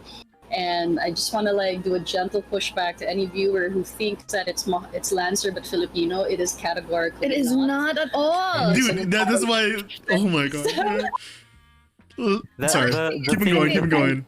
The thing with I just wanted to say the thing with the one-winged angel is kind of funny because there's a gun. There's a gun in the game that lets you summon meteors from the sky. Exactly. Oh my. Yes. Yeah, One so big angel. it becomes one-winged angel because you just summon. It's like it does this thing where it like Mhm. makes like a space dimension rip and hole in reality, and then Yes. it does like a quick like spirit scan throughout the entire galaxy to find out where the nearest meteor is, and it teleports it to that location. See, That's so how it works. just imagine me as editor reading that. Going well, yeah. What the actual fuck is my young designer friend on? I need I'm actually also pretty sure that Maharlika was my first art commission within the tabletop space. Oh yeah. Oh man. You commissioned me to design Oh, like the that's so first good. decks. Yeah. We're yeah. actually still gonna use your art for Itsin because they're perfect for Baluti, but they're also perfect for like the Calagio. Did you know that I drew all of those in one night while drinking Really? with my friends? Oh, also shout out to Gio real quick. If you really love his art, you should check out when it Yes. drops. Gun and Slinger. I wrote Pilot and Mech, and It's out Gio. now. Oh, it's out. Okay, so Gun and It's Slinger out. is out. It's a modified Goldfish game for 1 GM, 2 players. And I wrote the hack Pilot and Mech. It is basically Xenogears meets Escaflowne meets Get in the Robot Shinji. Hell yeah! So- And the art is by Gio. And the artist by Gio. And Gio is just, oh my god. Yes. I cannot stress this enough. Yeah. Gio is incredible. Yeah. And yeah, I remember you commissioned me for like 6 mechs, I remember that thing. and I was like, I'm going to cram this so hard because my friends were like, I was not going to go drinking with my friends, and they were like, no, come with us. It's fine. It's like, I have a major commission. It's for a friend. I need to take this seriously. And they're like, no. And so I ended up at their place while we were drinking, and they were playing the Entitled Goose Game. Oh my god, this is chaotic energy all over it. And I was just like designing the mechs like frantically while downing several cups of gin and stuff. But hell yeah, I love Maharlika. It's amazing. Since art, if there's anyone like in the chat right now that went to the first session 0, you'd have the premium special edition copy of the Tagalog version of Maharlika that has since Hell yeah. French. Yeah, it's written in all Tagalog. Like it's a tactical RPG but in Tagalog. So even like you know how like it would have like Blast 5 line 10 to like scope out like the grid space and stuff like that. It's all in Tagalog. So it'd be like linya and sambulot. I guess that was kind of hard for most people actually, because no one knew what those terms Also, mean. Wax, remember, especially in people a mech- bought it. Yeah, that's people true. bought it in GadCon. So Yes, they there's a did. market. There's people somewhere out there learning Tagalog. through your. I mean, it's a nice language to look at, So, but yeah, that's The core at least concept. that's the core concept of Maharlika so far. Is there anything else you want to know? Yeah, so how does it play out? Like, so it's a tactical RPG. I heard that a while ago, right? Mhm. But could you expand at least a little bit so that yeah, of course. So it is kind of like Lancer, where there is not Lancer, but Forged in the Dark or Blades in the Dark, where there's like a downtime section and then like a mission section. Mhm. And in the downtime section, there's like a preparation phase where you can get like assets and stuff like that. And then the sort of major, I would say, balancing mechanic is that it doesn't track like money, but it does track because you don't need money as a Maharlika. You're like a mercenary. The one who sort of, the one who gets you the job, the one who gives you a job to do something, they also answer your costs. Basically, that's how it goes in the setting. and that reflects itself in the game as utang, which translates to debt. So just it's both obligatory debt and material debt, just debt in general, and you get these debts, these utang, to the mega corporations that you do the jobs for, basically. I see why people Um, use this to learn in language, but continue. and the more jobs you do for a megacorp, at least successfully, your utang limit goes up, which means you can borrow more from them eventually. um but then that's kind of like the balancing thing. You start with like 3 utang limit with each of the mega corporations. If you do bad stuff that mega corporation doesn't like, your utang limit goes down, Mhm. because they don't like that. And if your utang limit, like, the utang limit here, by the way, is called sikat, and sikat translates to fame, or like prestige, something like that. So the more famous you are, the more you can borrow from the mega corporations, because they want someone that has a name to them, basically. Mhm. So as you do more stuff, your name gets out there. You become like Vin, the Spirit Blade or whatever. You have like 10 sikat to like one of the corporations, and that's how basically the game goes. There's no levels in the system. You kind of just keep playing. I didn't really want to, and don't really care about levels in Mhm. at least in mecha games. Like when I was playing like Armored Core, it was all about like Oh money, my god. you know. Yeah. So it was all about money in Armored Core, and so that's basically how I approach it as well. It's all like monetary stuff, and that I kind of like inserted a bit there about how like, oh, modern Philippine society is like very neo-feudal, unfortunately. And it's just all the Maharlika. The Maharlika are like just working class people, fighting tooth and nail to like not die tomorrow, Mhm. and have enough money to like get water for their apartments in abandoned space stations that has the color of rust instead of silver. And yeah, that's how like the Maharlika goes. Sorry, that was like the broad overview. That's Okay, I'll go really great quick. broad overview. Don't worry. There's like the resting phase where you get to do like all these things. There's I love the included resting social link. phase. Yeah. Yeah, love there's like the social link mechanics in there where you get to be like, it's called brotherhoods in the system, but it'll be changed in the final PDF. But basically they're bonds, and you do like social link scenes with your Oh. PCs, Okay. and like the entire table kind of decides if it was like a good scene, if it wasn't a good scene, and then your brotherhood to each other goes up or goes down, and you get like benefits in combat when you have like good brotherhood scores to each other.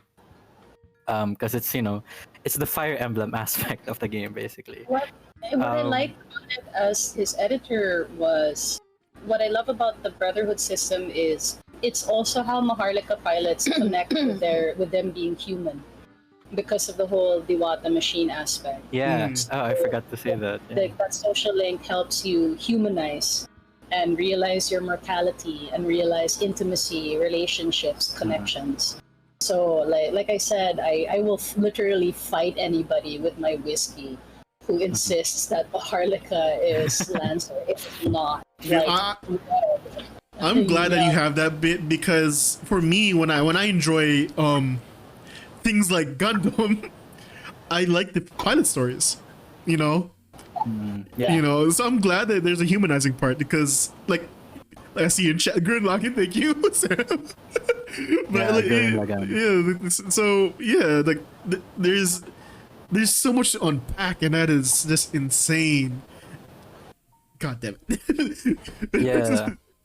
I do wanna say something real quick about the brotherhoods that Pam mentioned. So in the game, you kind of have this spirit companion or spirit familiar called the Kalagyo. And that actually comes from, there's this old term for soul or consciousness in Old Tagalog called I think it was Lagyo. So Kalagyo means like you share consciousness with them, and that's what you do with your companion Diwata, basically. So they're called your Kalagyo. They share you share souls with them, and the thing is, there's a mechanic in the game called.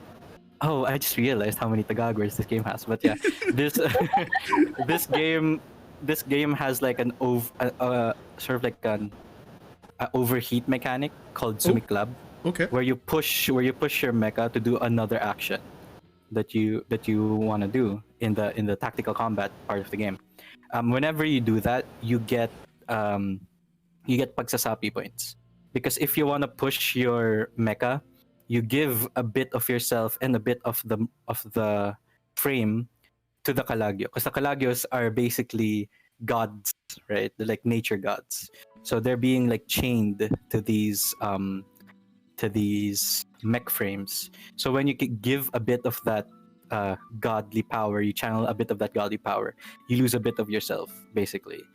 And there's other agimat that also use, like, you have to get like pagsasapi points to use them. So it's also sort of like a balancing mechanic. And then during the rest phase, you're going to want to go to like a shaman, techno shamans in the setting, to like get a bit of that pagsasapi away from you, to remember the humanity. That's one way to remove your pagsasapi. The other way is, connecting with your friends, doing brotherhood stuff, because you remember a bit more of your humanity, of that intimacy that you lost while you were in the field, and you were, stuff like one of the finales of Iron-Blooded Orphans or something, where your guy is about to die. He's like naked inside his frame. He's gonna die. He has to push his frame a bit more, and every time he pushes the frame, you lose a bit more of yourself to the mech, and eventually you can actually lose yourself completely to the Dewata.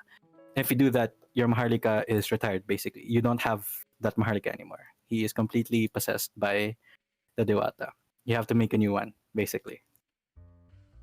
So, yeah, that's Damn. kind of like the corruption mechanic, as Erwin would call it, because I remember Erwin talked to me about that. Yeah. Hey, okay. Man, this guys, I'm just telling you guys, this Kickstarter, fucking support it now, please. Jeez. This We're is at 4.7K. yeah. Fucking 4.8. Let's go. I like how Wag was like, what? I was just talking about Maharlika. What happened?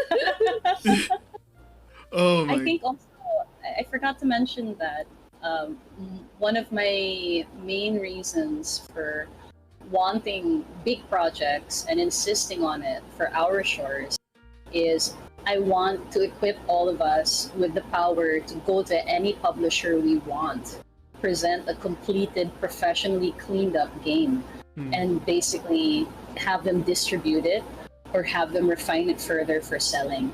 I want to give complete creative control to my associates and peers on this project. And since, for the people who are listening to the stream who did not already know this, if we breach 26K and hit our first stretch goal, we will be funding 7 other RPGC designers for full games in a zine. So you will not just get our games, but you are going to be introduced to 7 other designers from Malaysia, the Philippines, and Indonesia, and Singapore. And they will be presenting fully cleaned up games of about 1,500 to 2,000 words. Some of these games are going to be exclusive to the zine. Others were floated on itch or DriveThru RPG and proven to be quite popular. So you won't just be uplifting and platforming us, you will be introduced to other designers who would normally not get this chance. But we'll save, if we reach it, that's when we'll talk about, or if we reach it or come close, that's when we'll talk about the who's who of these people. I think it might already be mentioned on the Kickstarter. It is. There you go. So you'll get to see who they are for yourselves. So please fund us. It's very important, and it's not just because I like money. It's because I want to give my friends money. That's my 2 main goals in game design: fund myself, fund my friends. So That should be a motto. It is perfect that you brought that up, because guys, we're at the halfway mark after the break. After this quick 10-minute break, I was kind of like hoping, still you guys got so far. I was like, okay, we're gonna hit 5K before we go on break. It's gonna happen. It's gonna happen. I We're believe. 4.9. Oh, okay. It's happening. Okay. It's happening. But yeah, so we'll be going on a quick inner monologue. Jeez. We'll be going on a quick break. We'll be back in 5 to 10 minutes. Really quick, guys. This is inner monologue. So there you go. There's my mod going already. Guys, in inner monologue in the second half, it's where we start diving into deeper questions and very lighthearted or very I don't know, deep. I don't know what's another way to use, but yeah, questions and thoughts and motivations, etc., etc. And we'll be also finding out why it's on Kickstarter and stuff like, well, the stretch goals and stuff like that after the break. And also, don't forget that jump on the Discord. We have a channel called Inner Monologue. Drop your questions there. You can ask it to anyone and everyone. Okay. Abby just broke 5K. Let's fucking go. Hey. That's Sam and I insane. getting alcohol in us while it's happening. Yay! Yeah. Oh my god. All right. With that said, we will take this energy and we'll go into the break. We'll catch you guys in a bit.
asking even what's for dinner. Cereal. See?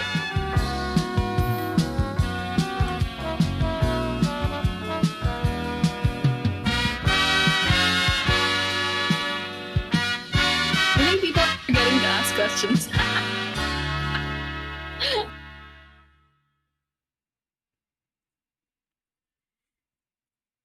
And we are back. How's everyone? Y'all good? We good. We good. How's everyone in the I'm fine. chat? Everyone's not missing dinner like me, you know? Having breakfast for the Canadian folk that hang out in my chat as well. And European folk, how you guys doing as well? I don't know if I have any American people online right now. Anyways, It should be like almost lunch where Yeah. some of them are. got that. Okay. So, you know, I will sacrifice soggy fucking cereal just to say that, damn, in the 10 minutes we were gone, we were 5.7.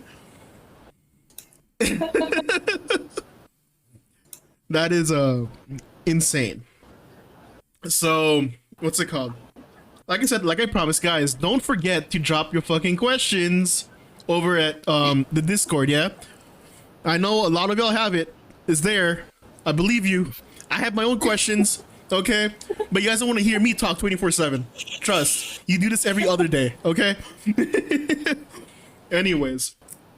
So, this is now the second half where we start diving a little bit deeper. However, sorry, shit. However, I would kind of like to first touch on Kickstarter before we start moving forward.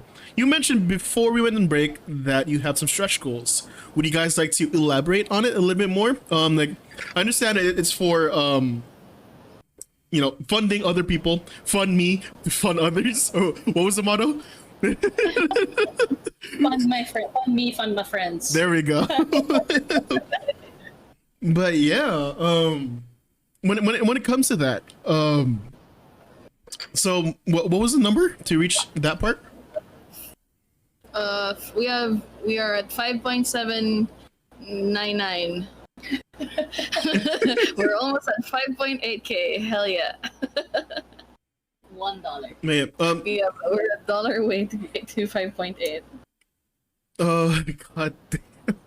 So sorry, I'm also taking the time to look through the site because I want to do my research. I don't know why I didn't ask you guys, but I kept on opening up. I don't know why I never just asked you guys because I just kept on looking at every day. I'm like, I need to see stuff.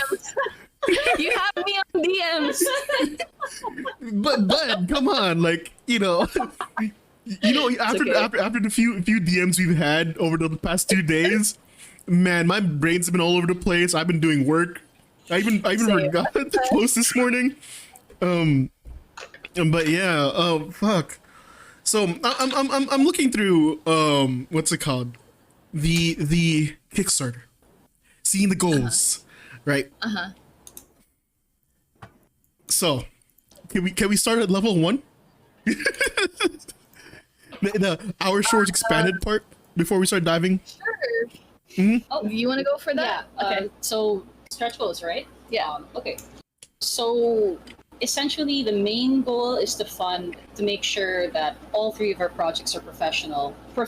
So when I say professional, I mean all the art that we want, each one of us, according to our different specifications. The editing we need so that it reads well.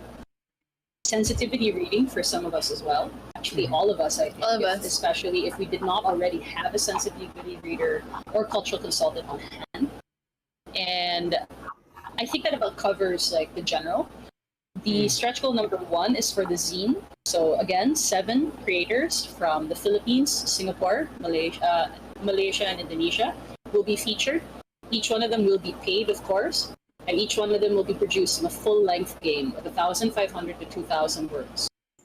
And what would be even nicer if we fund past that, doing a Hail Mary to the universe about that, we will be able to upgrade all of our tiers to make our 3 games even better. So this is important because as individual creators, we are not actually paying ourselves because we can't afford it. We make a game and we hope that the sales will be able to recoup any costs that we So that's the general idea. You fund us so that we can also fund other people, and you funnel the money back to us. And of course, we want to make sure that the person sponsoring us also gets a bit of money back as well, because Liam is really sticking his neck out for us here. He has been so helpful, and he's also been on point with reminding us of what we need and giving us so much advice on how to make sure that this Kickstarter looks good. So any little question we've had, he's managed to answer across a wide berth of experience. So I think that about covers our goals. We admittedly didn't. I can't really speak for everyone, but at least in my space, I didn't want to think past stretch goal number 2, which was funding us better, because this is a big ask for people who are traditionally used to a physical print of the Kickstarter product that they want. But I'm very thankful personally to friends and contacts of ours online who have been pushing back against that idea. The first reason being, hello, it's COVID.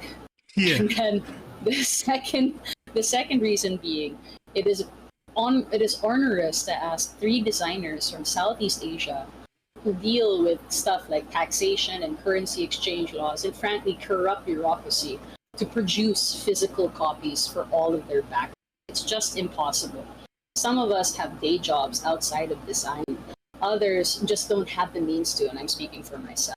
So asking for digital copies was not just me hoping to give us the tools to go for any publisher that we want in the future, but also sticking to our guns. We can produce digital copies, but that's as far as we can take it, unless literally we get a hell ton of money. But I doubt that that's gonna happen. I hope it will, but Crossing fingers. crossing fingers Yeah. here. But also, I've talked to a lot of designers who've been doing this for decades, and one of the things that they used to tell me was producing physical copies on your own is almost like asking you to die for your art, because fulfillment is so hard. So what more if you're, again, coming from our region? So we didn't really think past it. We're hoping for more money. We'll see how things go from there, but I don't want to go into it too much until we see what's really gonna unfold here. So we really love the support.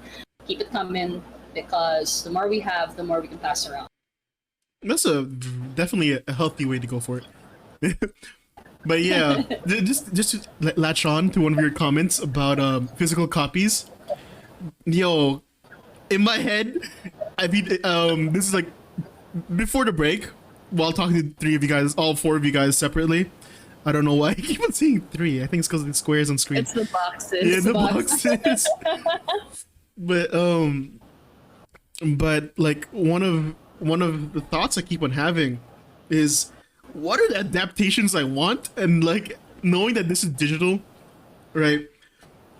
Dude, I cannot wait for what may come in the future, what paths just open for you guys. Because I think I saw it somewhere in chat. Someone said it a while ago, but it was either Capitalites or Maharlika, but it's something, some app game, app Yeah. this. I'm like, yo. When I was talking to Joaquin before, my dream as somebody who's kind of part of his dev team, I want the CompCon like software Yes. for Maharlika, because Lancer did a wonderful job and they're a great touchstone for inspiration. But I want to start hiring my programming friends and tossing them at Wax and going like, make a beautiful thing, goodbye. If you need me, you know how to call me. Like, that's my dream. And then for me personally, like if I had a wish list for Sam, it'd be like, please bankroll a mini-series, because that'd be so cool, right? Or even just like either a comic that could be so easily digestible. Oh, or a comic, 100%.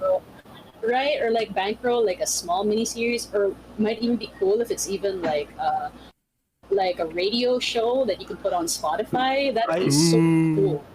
Actually, okay, I'll be blunt about this. Like, yeah, I mean, in addition to the novella, we are doing something of an actual play series, but that's not the spicy part. I'm actually working with a few designer friends of mine. We are planning to develop, if we get the money, we are planning to develop a video game visual novel. Oh, let's go. Yeah. I also literally talked to one of my friends who's a web developer. He's game to make a quiz, like a character quiz. Yes. So, yeah. For our thing, I would love a video game.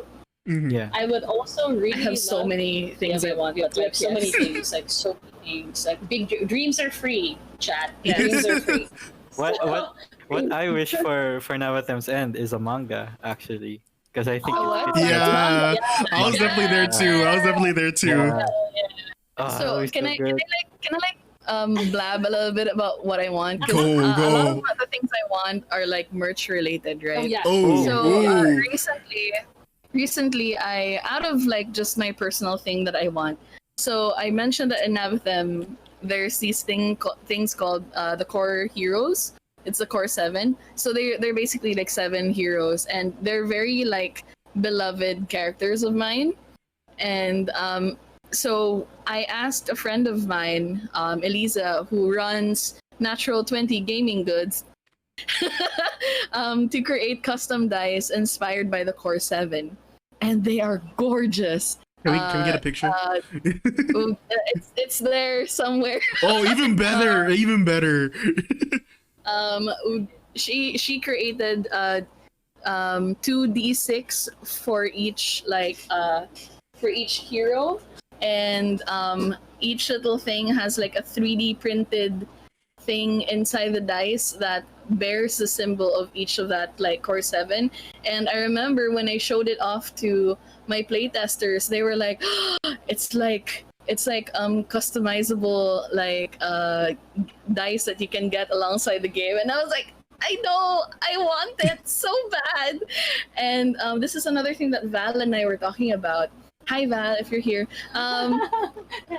We want to make there's a thing in game. It's a pin that all agents wear. It's basically kind of a way to identify, because in the lore, the towers are not bound by the laws of any kingdom or country or nation, because they are addressing something bigger than all of us. They are, I suppose, allowed to, like, you know, do all sorts of stuff. And one agreement that is in the treaty is for them to wear like something to identify them, and it's a pin. And I really want to make like a custom enamel pin for Navithem that, like, you know, you can wear yourself, and it's like it's so cool, like stuff like that. And I want it to be like lined with like gold and stuff. You might want to find your dice, baby. I'm going crazy. I don't know where they are. Yeah, But like yeah, I have photos. I can probably send it to Vin and then stuff. But I'll go find it. Sure. What else? I Call me would when you want me to talk about my wish list. I would also like probably a custom, like, I guess because whenever I play or run campaigns, I go crazy for my notes. So when I first played my first campaign, I had this my notes were basically a journal, said in the tone and the voice my character. And when I first ran Navithem, one of the, I suppose, like, magical items that you get is this journal by one of the heroes. It's this lost magical journal that tells you a lot of things, and it's sentient and everything. And I actually started writing and laying out the actual journal as a thing to give my players randomly when they finally find the item in the world. I want to produce that. But that's gonna take like so much art and so much layout and so much time. So that's like a completely separate thing that I want to make. But like that's a personal project also, and I don't know. I didn't want to latch it onto this Kickstarter, but that's like a dream because that's like all of the lore in like one go. So yeah. On my end, I really think that Navithem's End Beyond the Manga would be great as a video game, especially a Mass Effect kind of Dragon kind of video, Yes. where your choices matter, who you are matters, who you bond with matters. And just imagine trying to fight a colossal, a dead god waking up, as agents on the ground, right? The other thing that I really want for Navathem's End is I want to be able to either myself or other people who loved our premise, because we believe in gameable lore, which is we gave you the premise, we gave you some themes, y'all do what you want with it. I want to make an alternative Core 7 so that you're not just dealing with Sin's characters, but you're dealing with characters of mine who take a different spin on things. And when I say character, though, I say it very loosely. I'm going to give you a concept, and I'm going to let your GMs decide what kind of thing they want to do with it. So we have like super big dreams when it comes to it. And also, I'm going to shut up now to pass the mic down to other people because I want to find Sin's Core 7 dice. I found the bag, so I'm going to like probably put I'm sending you the photos. So- All right, I got it. I'll work my magic. Don't worry about it.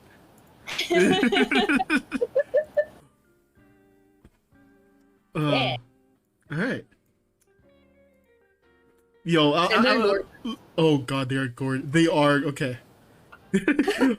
Like I was like looking through chat a while ago, and then Sam, was it you that said Warhammer minis? For Maharlika? Wargaming was it? Yes. Its Yo, own line, its own franchise. yes. Oh. Also, sorry, randomly, another dream of mine that is just completely indulgent. So I hired this Russian artist to design the Colossals that you can currently see in the Kickstarter page. There's a lot more that you'll see in the final book, but I want plushies. Yeah. Like when I saw like the king of like dead cities that like eats cities, I was just like, that would be so cute as a plushie. Dreams. But yeah, that I want those things. I love merch, if that's not obvious yet. But yes, I want plushies. Colossal plushies, aren't they so cute? Yes. Anyway, that's most of my dreams. In the meantime, chat, if you look in the top left-hand corner of your screen, you can see all the beautiful dice. Die? Nice. English, you're Dice. weird. Anyways, Yeah, see? They're like right here. We have the dice. That's amazing. There are 2 each. So I'm just gonna be playing with them while we're doing streams, right? They're so pretty. Thank you, Lisa. You're great. Everybody give her money. You're gonna lose your wallet to Natural 20. But split your wallet in half because there's another dice maker, Wild Magic PH. Yes. They are amazing. Yes. So if you're not buying Natural 20, you're buying from them. We're gonna be selling Yeah. giant dice at session 0 this January 30 at 12 noon on Gather Town. Sorry, I got too much. no, wait. I got you. There we go. It's session C in the background. I got you. I mean, you know. Also, our shorts is going to be at session 0, just so you know. So there's that. Sorry, there we go. I'm gonna put the visual down really quick. There you go. Session 0 online. Perfect screenshot if you guys want it. But yeah. So, god damn. So I have some deep questions if you guys are down. You can opt out whenever you guys want. You know, I'll move on to the next question. But I don't even know if I'm gonna call it deep, but they're like probably a little bit more than comfy zone, I guess. Maybe. One of the questions that was in my mind a while ago was, did you face any kind of hardship? This is kind of like one a little more shallow ones. You could say, but what are some of the either hardships or discrimination involved, or any of these like negative energy vibes that are kind of going through the online space that you guys had to encounter during this whole process? Okay. I can go first. Mine is just really short. So one hardship would be, since I am currently studying because the pandemic is kind of like a bitch right now.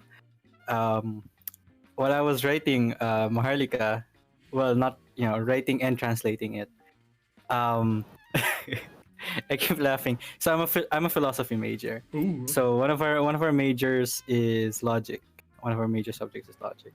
Anyway, I failed that class, but at least I got Maharlika out. Cinco pre, cinco. I got a grade of 5, which is like the lowest that you can get. And I'm like, it's all right. I know how to do tactical combat. And then additionally, I think one other thing is just like a more of like a not imposter syndrome, but more like I really didn't want to come. I really didn't want Maharlika to come off as like just like a Lancer ripoff, even though it is heavily inspired by that. So a lot of my energy went to doing that. It went to making sure that, oh, is this thing in Lancer? Oh, it's not. Okay, that's perfect then. And I think sometimes doing that kind of impeded the design of the game itself. But right now I'm a lot more comfortable with it. It's no problem. There were some ish people that I saw that did kind of compare it to Lancer, but I was a lot more confident at that point that it really wasn't like Lancer, because the action economy is completely different and the way you build characters is completely different. The only thing they have in common is that they like big robots and there's like space wizards. So yeah, that's mine at least. Damn. That's all I can say. It's like, bruh. Bruh. All right. Anyone else? If you guys would like to share a story, if you have one. Is this for difficulty with Yeah. challenges? You mean? Mm-hmm. I'll chime in after. I think it's a constant thing, not just outside of our shores, but feeling like you are heard and seeing it translate into an actual reality is difficult. Because screaming into, self-promotion can feel a lot like screaming into the void, especially when you are coming from an entirely different time zone where you're just getting up and coming to Twitter with your coffee and shit's already happened and you're like, what the fuck, right? What's happening, right? But another challenging thing, at least for me, is it sounds cliche to say a design that you're happy with, but happiness has several levels. Does it speak to me and who I am? Does it reflect what I want to say? Is it something that I can be proud of years down the line? Something I can learn from and something I can share with others? It's all there in this like one word of satisfied or happy.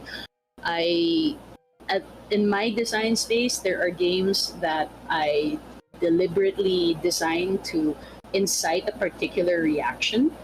Like I have a game called Only Assholes Have to Die at the End of This Dungeon. Oh, yeah. And it is literally a game that you cannot win because, you win it automatically if you're not an asshole. But if you're an asshole, you can't win it. So the dice mechanics will prevent you from winning it. Mm-hmm. And I wanted to do that as a love note to every asshole I've ever met in my life, right? But there are also games that I designed for myself and for fun. I guess when I was younger, I thought a lot about like changing the world and shit with creativity. These days, I'm more satisfied with making a game that can create a space for me and my own, and sometimes even just me. Sometimes even just me and my partner. It doesn't matter. But a game that can create a space is important to me, and it does. I don't really care if you don't like my game. It'll hurt for maybe a bit, depending on who you are, but otherwise, I made the game for me.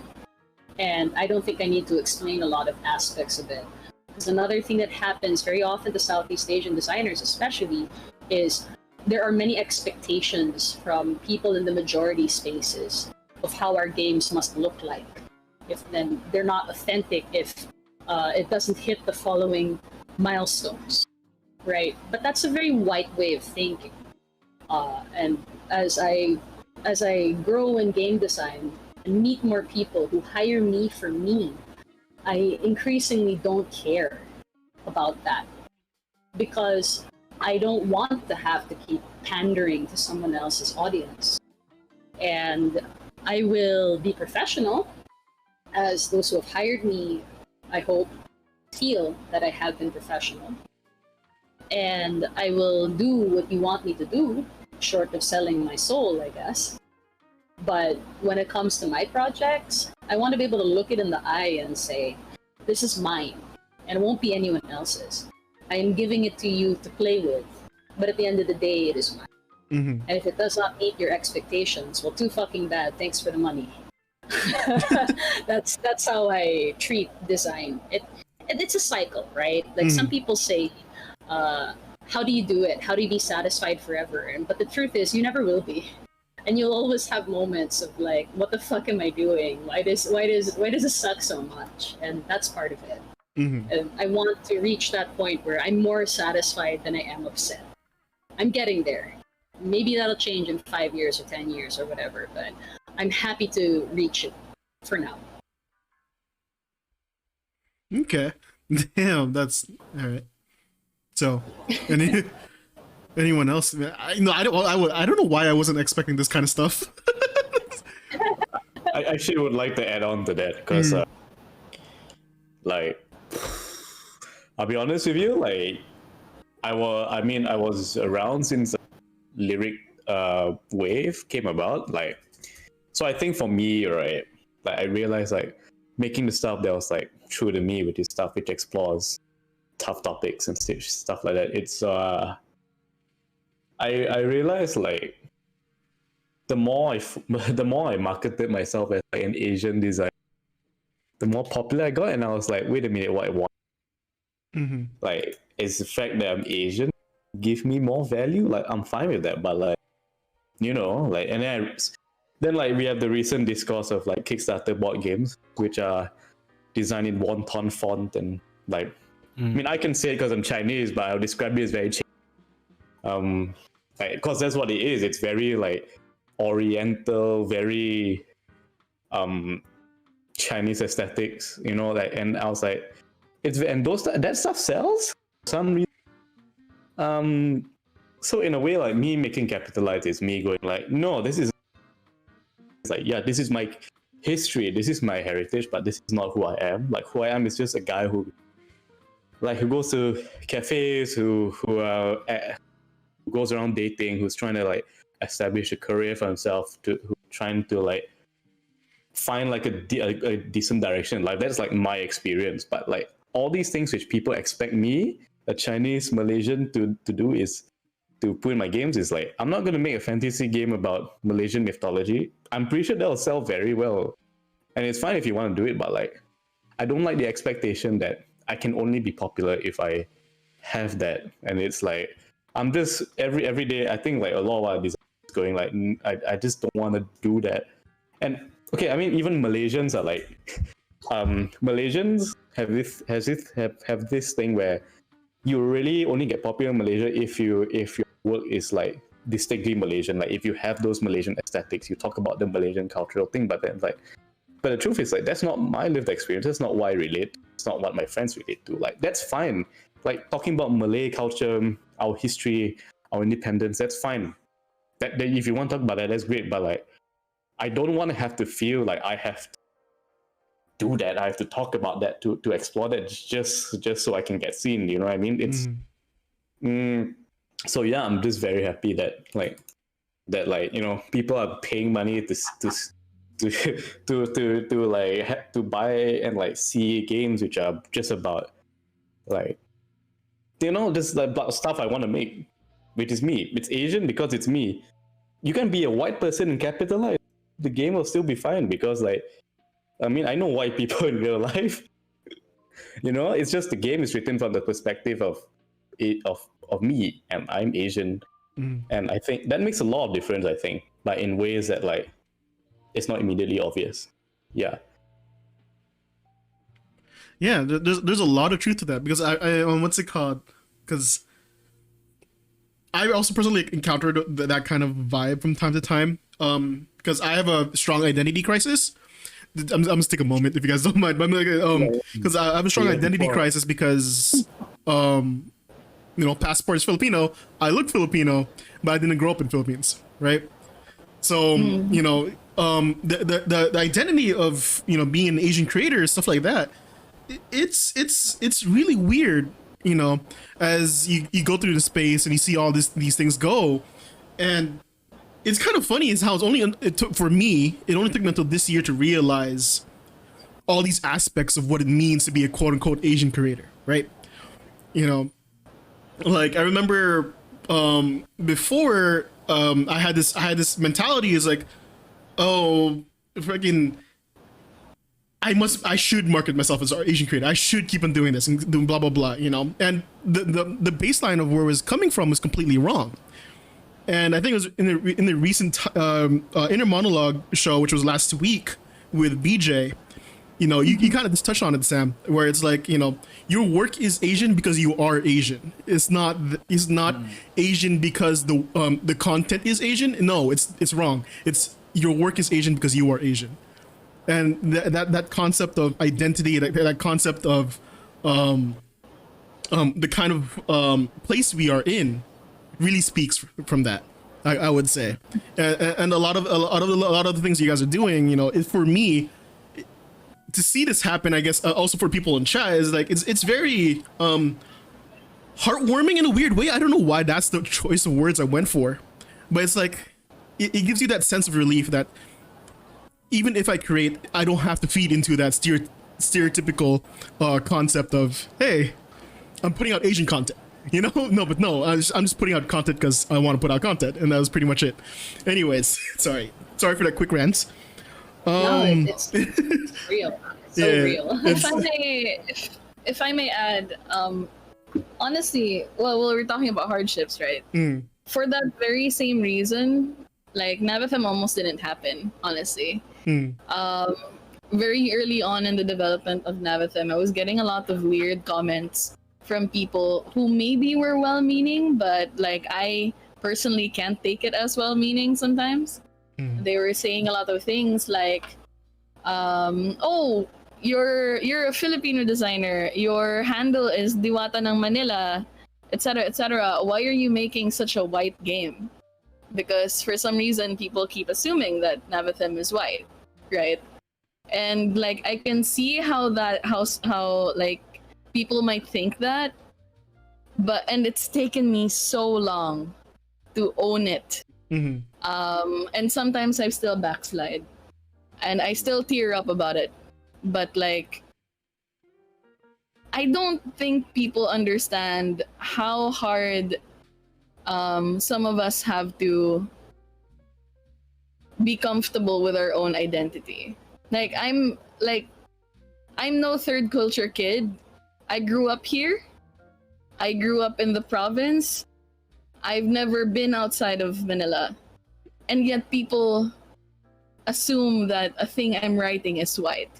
You know how much that fucking hurts me?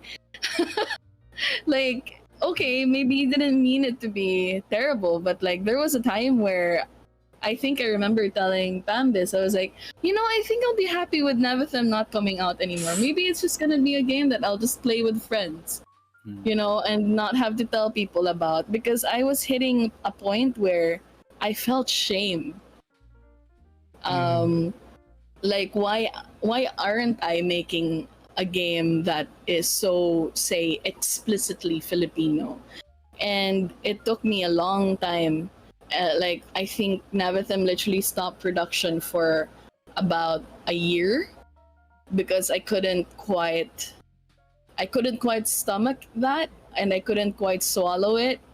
And it took me a long time to kind of tell myself that it is Asian because I am. It is Filipino because I am. I think that has been genuinely like one of the biggest like hurdles that Pam has had to talk me through it. Friends have had to talk me through it. And like I've had to kind of like learn to push back. I'm still not good at it. Like Pam is so much better at it than I am. Well, that comes from a lot of hardship because I am a third culture kid. Yeah. So I vibe so hard with Vin, and like another problem I see is why is it that it's always a pissing contest for Asians to prove that they're Asian? Why do people do that to all of us? That is bullshit. Like, we don't have to fit your tees. We should not have to. I'm Asian because I'm Asian. And Asian is a very large umbrella of experiences that we should not tried to distill into a few convenient genres Yeah. or some fancy wonky aesthetics. We are Asian because we're Asian, and we refuse to be invisible, and we refuse to be spoken for. And the best way to make that refusal is to help us when we put out a project, because our Filipino-ness or our Malaysian-ness will come through simply because it is existing. Mhm. And like honestly, there have been several moments where I was just like, maybe I'll just change everything. Yeah. I think the Navathim document that, by the way, patrons get exclusive first look into Well, our patrons do. on patreon.com/diwata. The Dove Taylor also support us. But like it has gone through so many changes. Sections have been moved places all over that document, and a part of that is me genuinely kind of trying to figure out if this thing will even be something beyond my playgroup. Does that make sense? Like, I don't know what will happen to Navathim when it gets into the hands of whoever is backing this project, right? Like, say we fund, and say the whole thing finishes. I managed to lay out everything. The artists all give me all of their stuff, and it's all fine and dandy. And it gets to the backers. I don't know what this thing is gonna be in their hands, right? And I have no intention to impose what it'll be when it gets to their hands. And like, initially that scared me Mhm. because I started worrying about little things like, what if they play out fascist narratives in my game somehow? Like all of those things. And I've also had like people tell me that Navathim is just not their cup of tea. Or, well, actually, the way that they worded it is a lot harsher. They said that it's not a good game because there's too much lore. I hate that, by the way. Yeah. All of our friends are like, "What the fuck?" Like I remember when Navathim's like document structure was still like, Look at Sam's face. I know, right?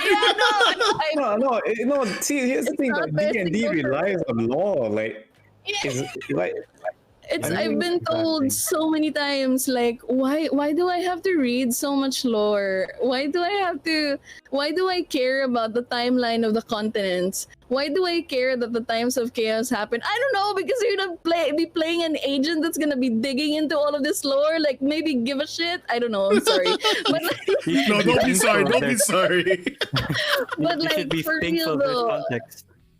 I've been told that so many times that my game is not good because it has so much lore, and I'm just like,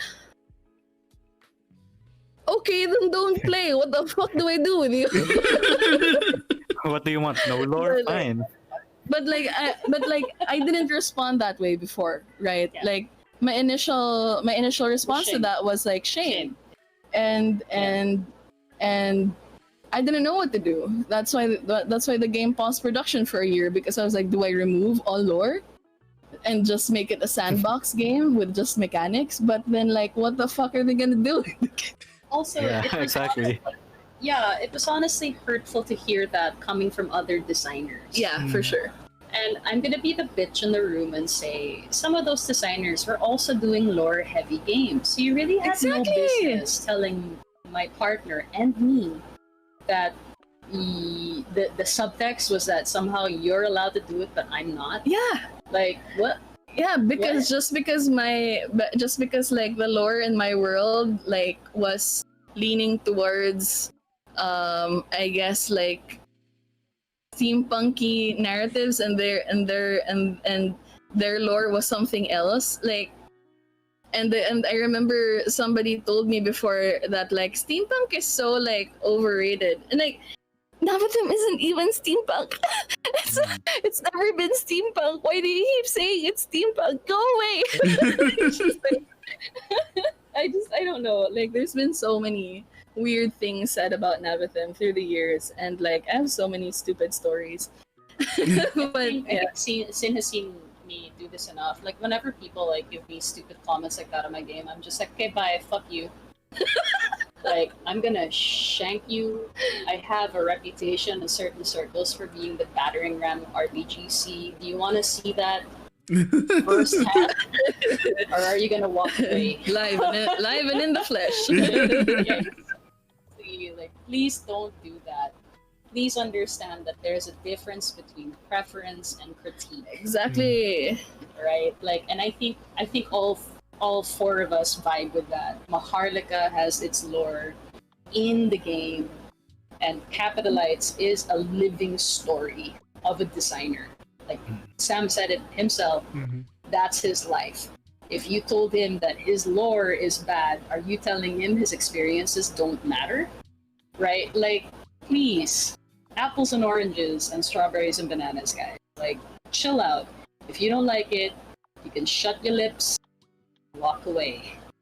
But toss us the tip anyway, because the harm that you caused us. I demand reparations. Good Lord. But yeah, it's a mix of those things. It's a mix of people assuming that the game is this or that.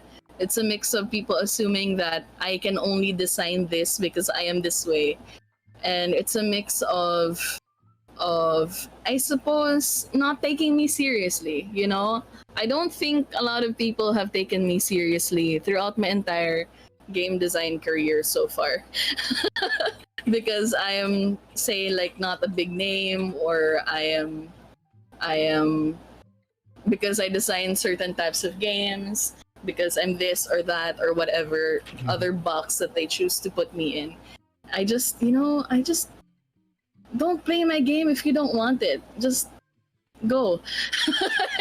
It's not for you then. I don't care. That's really like a great, like I wish more people thought like that. Literally what I really wish more people thought like that. All right. I just want to say before we go on to the questions, because I feel like the questions will take a while.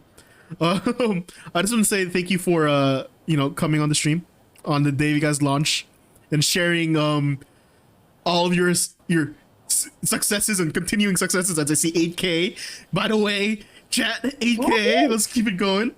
I don't know how the rest of them feel, but like I have a feeling that if we didn't have this launch party where we're watching it together, we'd just be internally in our own bedrooms, like screaming, like. So this is okay. This is keeping us chill, I guess. Just head banging over there in the corner. Nice. Yeah, I really hope, guys, see the people who are watching now and the people who will be watching the VOD in the future. I really hope you guys see that you guys are not only supporting the games, the community, you're also supporting these people, and you guys get to see the personalities that kind of go behind this and their stories. And I'm glad that you guys came out here for that kind of stuff. Thank you for having us. Honestly, I really enjoyed the format of Inner Monologue. I think I said this before when I was here. I am a little camera shy sometimes. Hard to believe, I know. But anyway. What was that? Anyway, I really like how it's so loose and it's so easy, and I love the free flowing format, because sometimes I feel like I talk too much in these things because I'm nervous, but it's nice to be reminded that maybe talking too much is not a nice way to put it. Maybe you just haven't been given the chance or the platform to say all of the things that you want to say. And thank you for providing that. Like, this is a really fun launch party, if I do say so myself. And so, yeah, thank you. Hey, that's the kind of love we want to share, guys. Also, in the world of sharing, okay, just saying, you see that Kickstarter, share it, okay? Yes, please. 8.2K, let's go! Hey. All right, let's do this. It's time to tackle the questions. Right. Man, this is the first. Radio Man, he's a regular, by the way. He's a regular when it comes to questions and inner monologue. he dropped a 3-part, which is a first. So, in his words, hello there, Radio Man here, and Jesus Christ, man, this is gonna be hard with 4 people. Well, let's see what we can do. Well, it doesn't look like it was that hard, Shin. God damn it. Starting with starting with you, Temptation, and spouse of Temptation. Not really a question. Not really a question, but I ship both of you hard. Y'all are cute. God, Radio Man. Thank you. Next, Mr. Roboto. Hey. Next, Mr. Roboto. Are calculators the end of human society?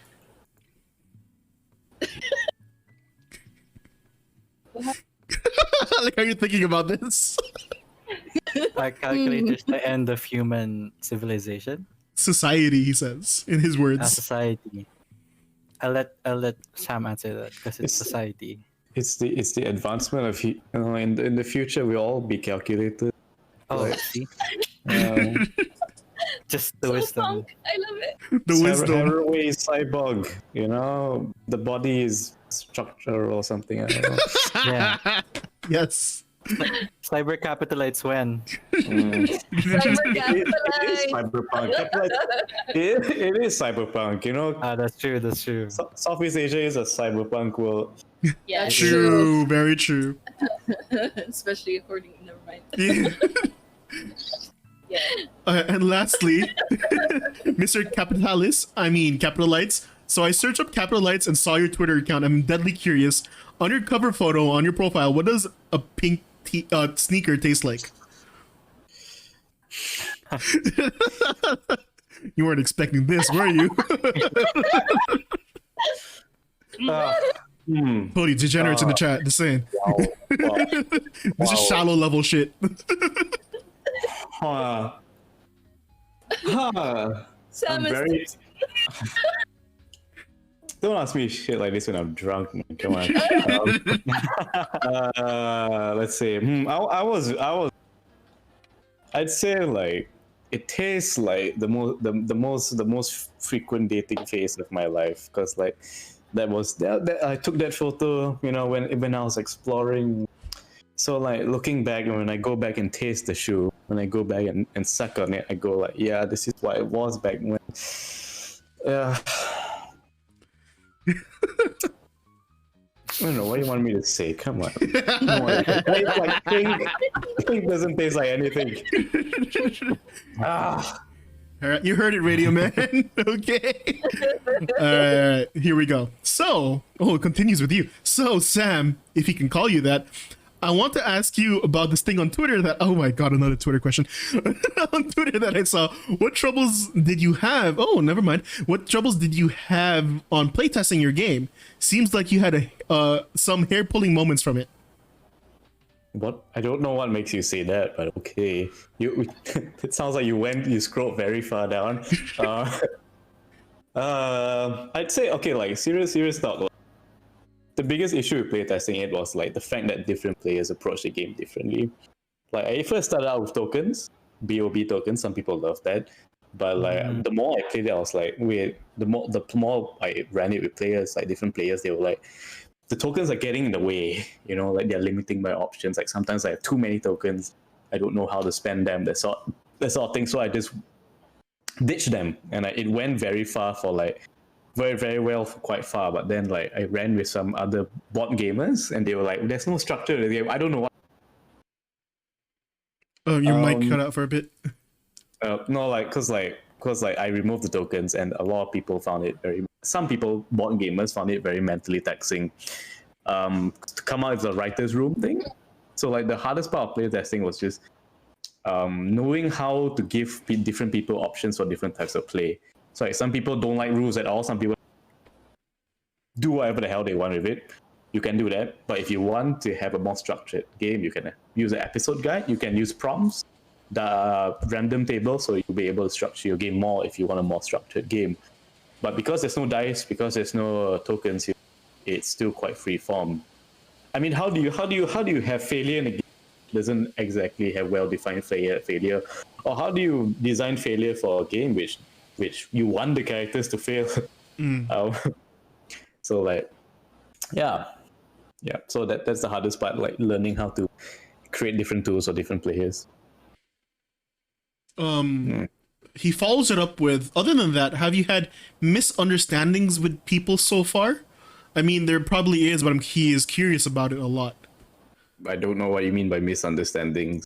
Like, did people find the game offensive? No. Did people take to the game wrongly? No. I guess it's because, like, I was expecting people to get the fact that you can have homophobic, queerphobic, or misogynistic elements in the game, but like I think the way I wrote it down, the playbook sort of like laid it down, the fact that like yeah, this is a thing that really exists, but like we are exploring it in a very like nuanced and interesting way. Like I think I was expecting people to look at the slut going like, oh, why are you reading sexually empowered women to just being a slut? But like I think the way I presented it, the way it was built, was very like people got it. So far there's been no understanding, which I'm surprised because I was very scared first, because you know how Twitter is. Yeah. All right. Radio Man, I'll skip the next question because I have trouble understanding it. So I'll move on to, so he says, so Maharlika, in creating Maharlika, what specific notable mecha inspirations from anime, manga, or even movies did you have for the mechs? Because I feel like one of the main selling points is Filipino-based mechs in D&D. Froze. Uh-oh. Did Wax freeze? Yeah. He looks might have. like Oh it. no. Yeah. No. Yeah, might have. Wax. Return to us. Yeah. Should we ping him? Wait. Yeah, you probably should check on chat. Net Yeah. might have crashed. Okay. Where's the thing? Let me check if he said anything in chat. I don't think. Did you freeze? Yeah, probably. All right. Oh, Wax is typing. Wait. 1 second. Okay. Philippine. Nice. All right. Okay. I'm Wha- back. I'm back. Sorry. Sorry. Wax told us to tell all of you PLDT problems comes with the RPGC package. Bad internet. Oh no. Alright. Uh-oh. Yeah, we felt that. Okay, let me just close up the group until until he comes back, because I don't want people to see my face. So, all right, we'll move on until he comes back. So Pamu and Sin, I find it quite interesting that your itch.io summary of the game is quite vague on describing the whole campaign itself.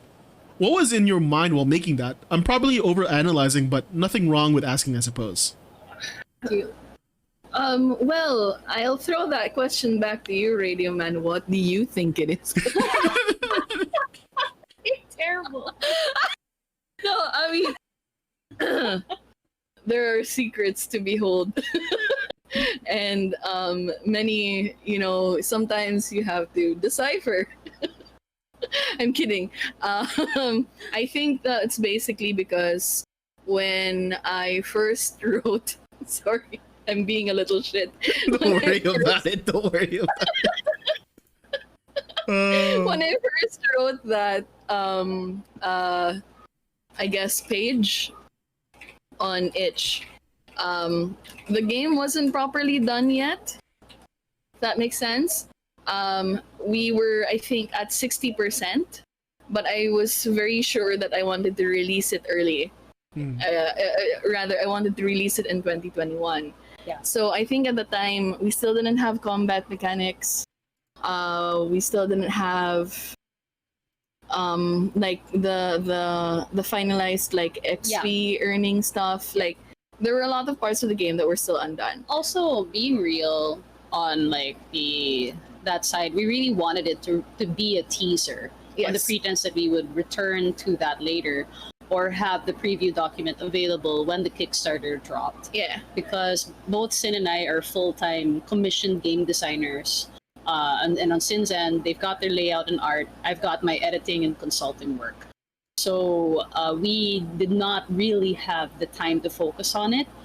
that, and admittedly part of our individual business models is buying into our Patreon, because our patrons get to see it form Yes. as it happens, Yes. just like our playgroup does. We try to make sure that the content that our patrons get is basically first looks, sneak previews, and the full stuff, you know. Yeah. And I wanted my patrons to be able to get the privilege of seeing the game in development. It was actually a concept that I was a little nervous about at first, like, should I allow this? Should I let them see the live document? Yeah. And when I say live document, it's literally the document that I open up when I design it, right? It's a massive Google Doc. Yeah, that we both comment on and fix and add our stuff in. Yeah. So. It's like, how many words are we at, baby?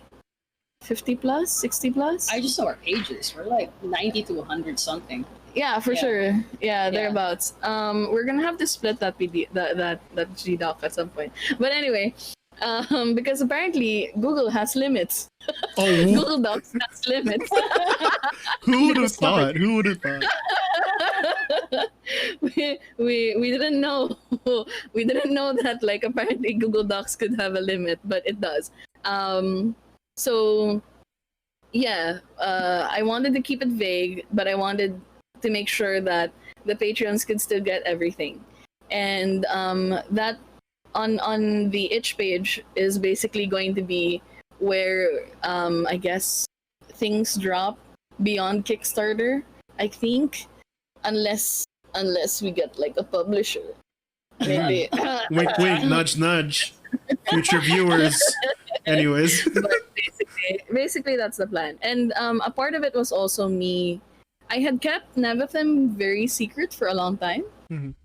Not very secret, right? Like, but there was no public There was record no public of push. Yeah. of it existing Yeah. beyond my Patreon. Yeah. And I guess I wanted to have something for it. That's why I chose it to put it up. But yes. Okay. Next question. Other than that, what got into your mind while designing all this monster arts?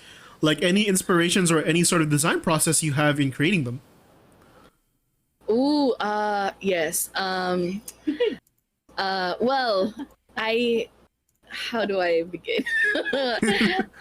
So in Nevathim, there's these things called apocalyptic anomalies, which are usually aberrations that are kind of like they're corrupted versions of what they would be in real life. So like giant bugs that have more eyes than the normal, and they spit fire, etc., etc. So those are the smaller monsters that you fight on a semi-regular basis. If you fight at all, if you fight at all. Yeah. But there are these things called colossals, because I'm gonna go on a lore thing because lore is my jam. But basically, part of the timeline is that some years ago, this very arrogant mage created this thing called the Mockingbird. It's this magical clockwork bird that can grant any wish. And when the arrogant mage presented it to the world, they were mocked for the Mockingbird, saying that that's impossible, that granting wishes involves way too much chaos, and yeah. So in their frustration and their anger, they wished for the greatest manifestation of the Mockingbird's chaotic powers, which is to bring back old gods. And the Colossals are those old gods. And while the old gods are not necessarily evil, they have no care for say us humans, right?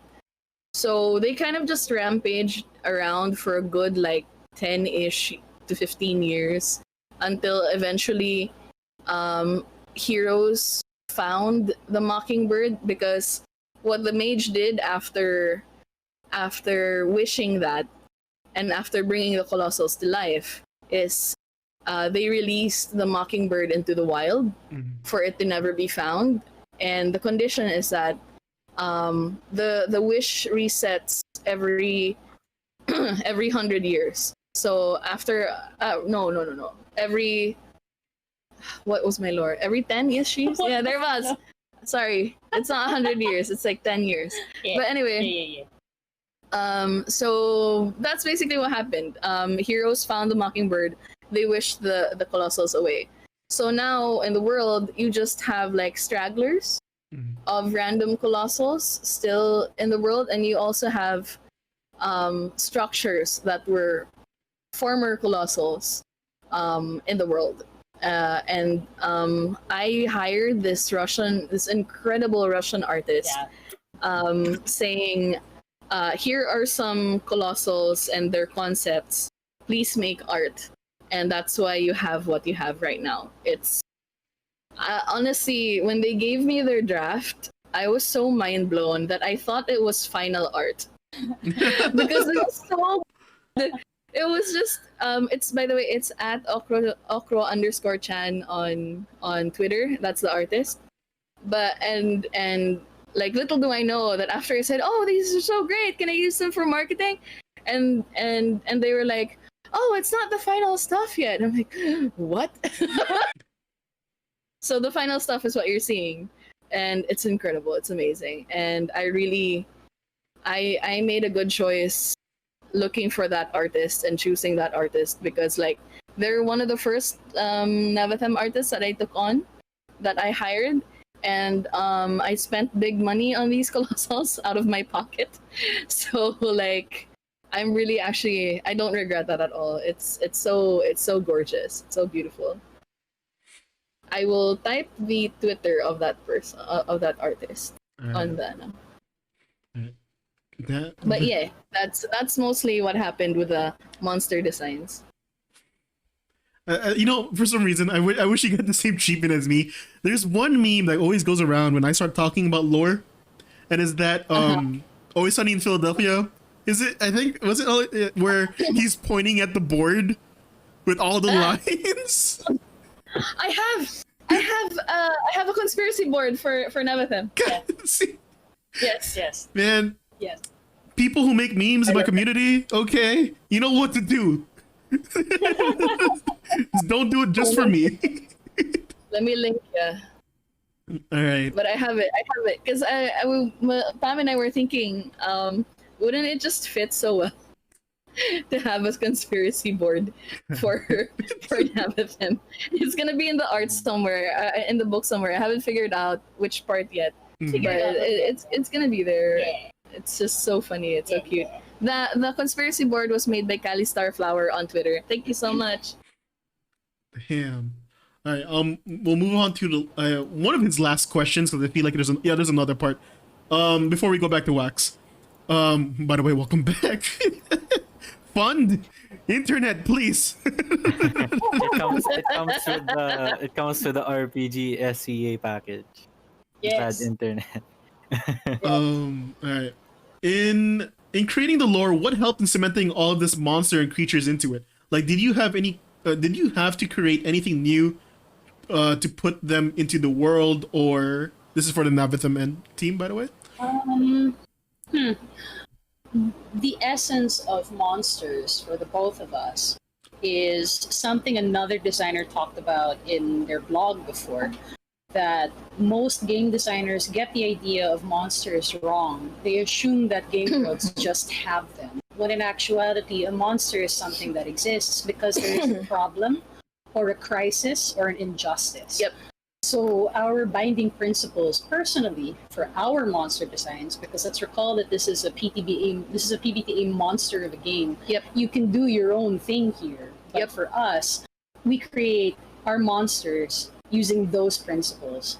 And when we say monster, we don't just mean like your standard FF14 creature on the map.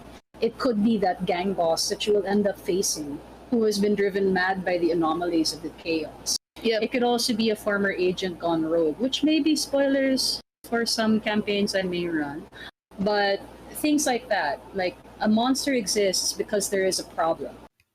They have become monstrous due to certain factors in society and certain factors in the world. Yep. So, again, those can take multiple forms.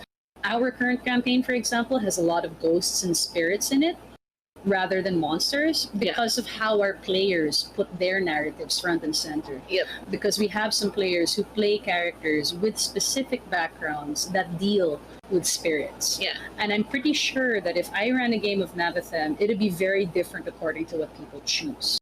So that's our broad answer to the question, because we are dead set from here on with the idea of designing games for gameable lore. So we give you the package and the tools. You do what you want with it. Yep. All right. Radio Man, I hope that helps you. All right, so back to Wax. So Wax, in creating Maharlika, I already mentioned this before, I believe. What specific notable mecha inspirations from anime, manga, or even movies did you have for mechs? Because I feel like one of the main selling points is Filipino-based mechs in D&D. Okay. So basically, like, what are like the inspirational touchstones for Maharlika, na? So one of my favorite, my three favorite Gundam series are IBO. I knew that better had to be. Sorry, go ahead. Yeah, IBO, Thunderbolt, Oh my and god, they're Turn best A. friends. Even though I haven't finished Turn A yet. Thunderbolt is really I like the war drama aspect of Thunderbolt a lot, and Turn A felt like a Ghibli Gundam kind of thing, at least like the first few episodes, right? So I kind of really like that sort of feel when it came to like mechs, is that they're not just like as opposed to like them being like military weapons. You know, mechs are like symbols. You know, they're made from the principles of the mega corporation that they represent, and then they embody the principles of.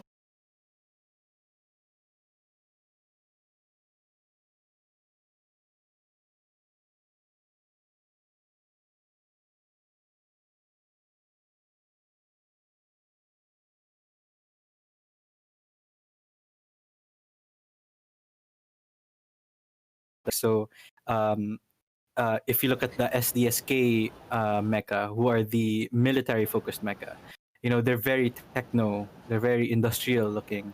But then if you look at the KLL, which is inspired by the Catholic Church, the mechs look like statues that you would find on Catholic cathedrals. You know, the GHWS, which are like the naturalists, the spiritual faction, they look like sort of like native gods, you know, like old gods that you would see. And then there's Comsa, which is basically the cyberpunk people, the spirit cyberpunk people. And if you look at their like emblem, if you look at their designs, it's all very punk, very edge, like literal. There's like edges on their mechs. And then finally, of course, is the BA, Bakunawang Armasan, who are I hesitate to say this, but they're kind of like monster fuckers. But that's What the because they fuck? just love. What the fuck? No, because that's when I was designing the game. I had that when I was designing that faction. I had that in mind because they were the alien lovers. Basically, they would, when fighting the Xeno beings, as they're called in the setting, they would chop off their parts and then they would repurpose them Monster Hunter style, and put them onto their mechs. So their mechs are mixtures of like the mech material and alien material. So that's kind of like why that's kind of like an idea of like how those things like manifest. So yeah, those Gundam, and then of course I already mentioned Armored Core. Zone of the Enders is also a big inspiration. Yeah, like the soundtrack was just replaying while I was writing Maharlika. And Sorry, I'm making vaguely orgasmic noises because I'm Metal Gear, so like grew up on Metal Gear Solid. So when yeah, I yeah. like puts out the series, I'm just like, yes, give it to me. So you can just imagine the fangirl screaming, I did at him in the comments. It's like, what is this concept? Yeah, it's very edgy too, which is resonates with Pam. Yes. But yeah, so yeah, Zone of the Enders for video games at least, and then as Gazaraki, which is another like anime that's very political.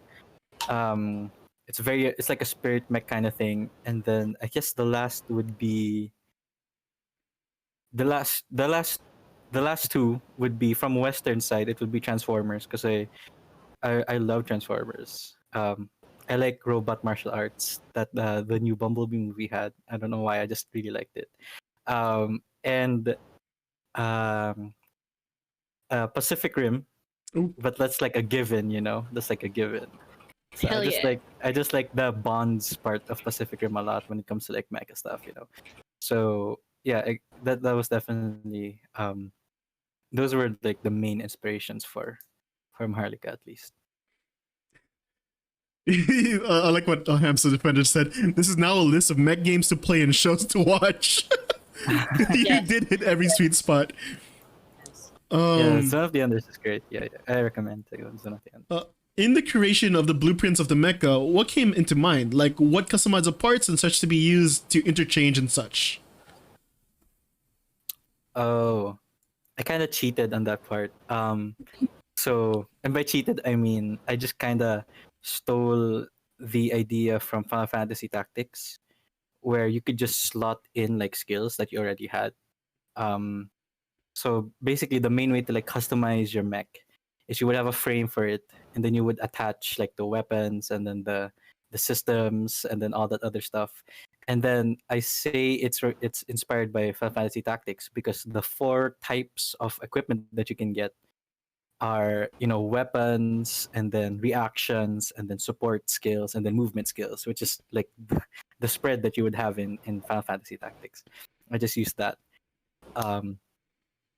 So yeah, that was like basically the blueprint for it, and everything else was just there was already a foundation laid for me with Dungeons and Dragons 4th edition, so I kind of like extrapolated a lot of design from that. So a focus on roles and what do you call this? The ability to choose from options and stuff like that. All right. I think. Yeah, there's a lot more. In the story of Maharlika lore, what world building inspirations did he have for it? I'm theorizing it's Knights and Magic plus Gundam. For lore, I just stole Philippine history, like wholesale. Yeah, if you read it, there was a time there where they got colonized by an alien species, so that the new humanity is actually not the old humanity anymore. But that doesn't change who they are, etc., etc. There was like corporation wars. There was like a dictator that tried to take over. I mean, it's pretty obvious if you know your Philippine history. But yeah, those are the main inspirations. I didn't actually have any fictional touchdowns for the lore. So that's cool. Okay. Goddamn, you guys hit 9K. Congrats. Yo, Oh my 10K God. before the stream ends, maybe? I don't know. Maybe. Oh my God. Let's go. Oh my god. Oh jeez. Really quick stream. Goddamn, my words are leaving me. Guys, if you look in the top left, I got the picture for the conspiracy board. Just saying. There isn't much space left, but just look at it, okay? I like this one that says, who will save us? Good question. All right, the Tao. Good question. I can feel the conspiracies. All right. Like Cali Starflower on Twitter. So, did you already shout them out in chat? I think question mark or. Let me get their Twitter. Yeah. And anyway, moving on with the questions then. From this one from Santagoy. My God, my English American side is coming out hard. Santagoy. I'm laughing in Canadian. I felt that. I'm going to vanish now. You're melting into the background. How will everyone support online play or virtual tabletop play? Online gaming is quite important now given the global pandemic, so I was curious how y'all would facilitate that. Ooh, good question. I have a real quick answer because it's if you go over to the Kickstarter site, one of the stretch goals is a sort of digital suite. I won't say suite, but like you would have if we had hit the stretch goal, Geo and I will work on tokens for the frames, battle maps, all for Marlika. So that's one question. That's one answer for me. Well, on our end, we'll have to see because by default, it is very easy to play our game online or physically. The entire playtest of Navatham was on a Discord. Yep.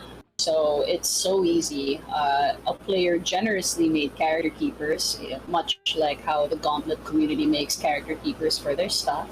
So, although I'd like to gently push back on that question, it is difficult for some designers in our position to have to think of specific tools because those tools tend to cost money and time, especially since once again all four of us are being hired to do things, right? Wax was on a project with Sinuuna, with me and Sin. We are full time. I'm pretty sure that Sam's got his own stuff going beyond wanting to design his things. And some of us are even under NDA, so it's kind of like we're just assuming we're all doing things. So we will see if we can make it. But otherwise, by default, at least our game is very easy. Yep. For online play. Yeah, I mean, adding on to that, because Capitalize has no dice, no cards or anything, it's very easy. If you get in the right people, if you get the right groove, you can actually just play it over Zoom or over Discord with no trouble. The main issue with Capitalize Is what? Can you repeat that? You lost your mic, went out for a bit. It's the internet connection. See what I mean? It's the internet connection. It's perfect timing. There you go. No joke. Yeah. All right. So moving on. Speaking of online play, a thing that we've been trying out in Navatham is actually occasionally during phases in between sessions, we do play by post. So if any of the characters want to interact with NPCs or each other, what I did for my Discord, my special Discord for the playtesters, is there's just different categories, and the categories have different channels for locations in the city that they're in. And so there's the agents, the towers, agents, rooms, wing A, wing B. There's the grounds, etc. And then there's district A, B, C, D, etc. So yeah, they do PvP. It's been a while since our players did PvP because life has been so busy, but it was pretty active for a few months for a while.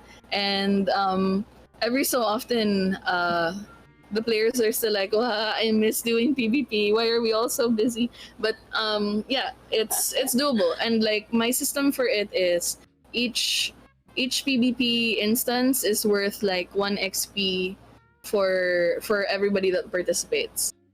So yeah, because most of it is really just them exploring, I guess, character connections, a little bit of lore, and etc. So yeah, PvP is pretty fun. Oh, after this, is it okay if we go down to the question about, because I think that's pretty valuable for this stream, from Katie Pie. Go for Can it. you share some stories on how you started designing games professionally? Tips for people starting out.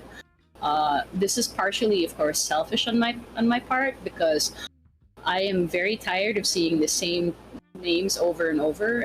When I say that, though, I don't mean people from my side. I mean in the general tabletop space, right? I want to see more voices.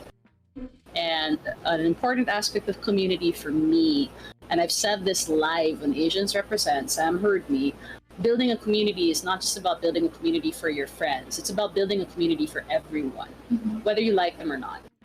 So I kind of wanted to move to that question, and like I'll take a seat back because I want like the others to speak about it first if they have any like tips or advice for starting out, because we're all kind of in that sphere. Starting Do you guys out, want to go first? I'll chime in after a bit. I'll be last, so you guys can go. Well, I like to say something.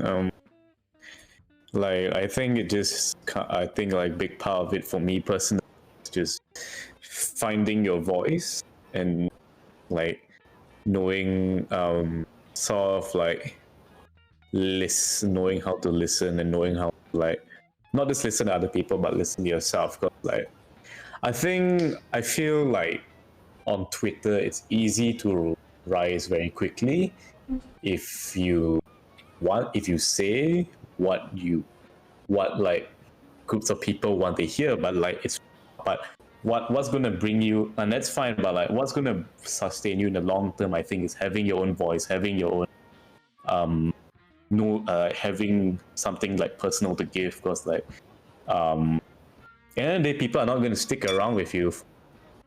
People are not going to stick around if you make them, feel good or whatever for like a short period of time. People are going to stick around because you believe in what you're saying, and like it's easy for them to believe in what you're saying, because like people can tell. Yes, it's quite deep. People can tell when I feel like eventually people can tell when you're bullshitting. So like just be honest with yourself, be honest with your work, and just if you feel insecure, it means you care. And because you care, that's why you should create. So because That's you're great. insecure, you should create. Great. Yeah. Yeah, that's wonderful. Yeah. to add on to that, actually, I want to echo the sentiment, like that you basically what I want to say is that you want to create for yourself. Because when I started out, I was already very selfish. Like I wanted to make games that I wanted to play, basically. So I never left that. I never left that sphere. I never left that sphere. I just make stuff that I like, and then I really don't care about about like pandering to other like achuchu, Kaya na naman tayo sa achuchu, dumating na sa achuchu. Okay, so basically, I think that's an important thing to have when you're like making your game, and then you're like fussing about whether people will like this part of the game or not, blah blah blah. For me, I think the important thing when it comes to that is that it should be fun for you. It should be something that you like how it plays. Like you the designer likes how it plays, because like the nature of the TTRPG is that once the game is out there, the play is what makes the game, right? And the people that play it are not people that you would know, basically. So basically you have to cut yourself off, starting from yourself. You should like the game that you made, and then let people play with it as they want to play with it, basically. And I think it'll just follow. Like if you like what you made, people who like what you made also would like follow around, because they'd be like, oh yeah, I like that, that's my preference. Like I know a lot of people would love just how unapologetic Sam is about capitalites, because that's not something we see a lot, and it's such a refreshing thing to find here in the RPG space. Yeah. At least me, who's been to like the trenches of like RPG design, because I used to hang out in like TG and 4chan, so I know how it goes there. So yeah, that's what I would say. I think I just want to briefly add on to that. Like I think about capitalites. I think one thing I would worry about was that like the game I was making doesn't really fit in with anything that's on the market. So I was very unsure as to how everybody else would take to it. But like apparently, like the fact that if you authentically capture like lived experiences and sort of like understand that like if you like something, no matter how niche it is, people will like that. You will find people who like the niche thing you like. Like it's very easy for yeah. Like it's very easy for nerds and geeks to be like, oh, I mean, I'm doing like Doctor Who. Oh man, there's only like 5 other people. But I mean, the truth is like for every like niche franchise, very dedicated tribe of people who just like that niche thing. So like I think just go for it. Okay. Wait, let me just absorb that for a moment.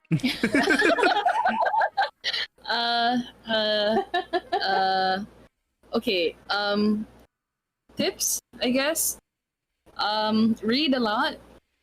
I think that this is a personal journey for me, right? Sometimes when I don't really know how to design a certain concept, because that's usually how it starts for me. I start with concepts and then like I build on that. I usually develop mechanics first. And usually what I like to do is I like to look at other games that have done similar, because let's face it, originality is a sham. I like to take notes because some games out there have really clever ways to mechanize certain concepts and certain, I guess, real life experiences. I don't have any particular ones off the top of my head right now, but I think that that's usually where I get like the big, how do you call it? The big like, whoop, wah, I figured it out how to do the thing. And then what I like to do so that it's not, completely a copy of that game is I try to tweak it such that it's not entirely that, but it echoes a similar goal and or experience. Because games are really, for me, games are a way to share an experience that you want to I guess create, right? And beyond telling stories, it's sharing experiences, and sometimes that's really hard to turn into mechanics. And I personally get all of my inspiration from other writers and other games, and also probably come into this knowing and with a very firm realization that it isn't easy. Yes. There's no instant success. There's no instant success. Rome wasn't made in a day, etc., etc. It's a lot of very hard, grinding, exhausting, tear-jerking work. And as we've covered in the stream before, it's a lot of feeling like you're screaming into the void. So just be prepared for that. Like beyond reading other people's works, also accept that it's difficult and that it's not going to be easy. And maybe lower your expectations for your first like release. And I know that sounds super like pessimistic, but like it's just a lot easier, in my opinion, once you kind of know in your gut that you're gonna have to pour your blood, sweat, and tears into this. And this is really for people who are, who want to make this into something beyond just a hobby. Yeah. It's completely fine if you just want to make this like, a thing that you do on a weekend, etc., etc. If it's like that, sure, fine. But if you're in it for the long haul, like what I personally am, if you have dreams of making this into your full-time thing, which I do, and I'm pretty sure Pam also is much the same. Understand that there will be days where you're just staring at a blank Google Sheet, Google Doc, and pulling your hair out because words won't come to you. I think once you realize that, it's gonna be a lot easier. And it's much the same if like if you're any sort of creative, right? Like you have to work at your craft. You have to push for it, and you have to be able to have the guts to put yourself out there.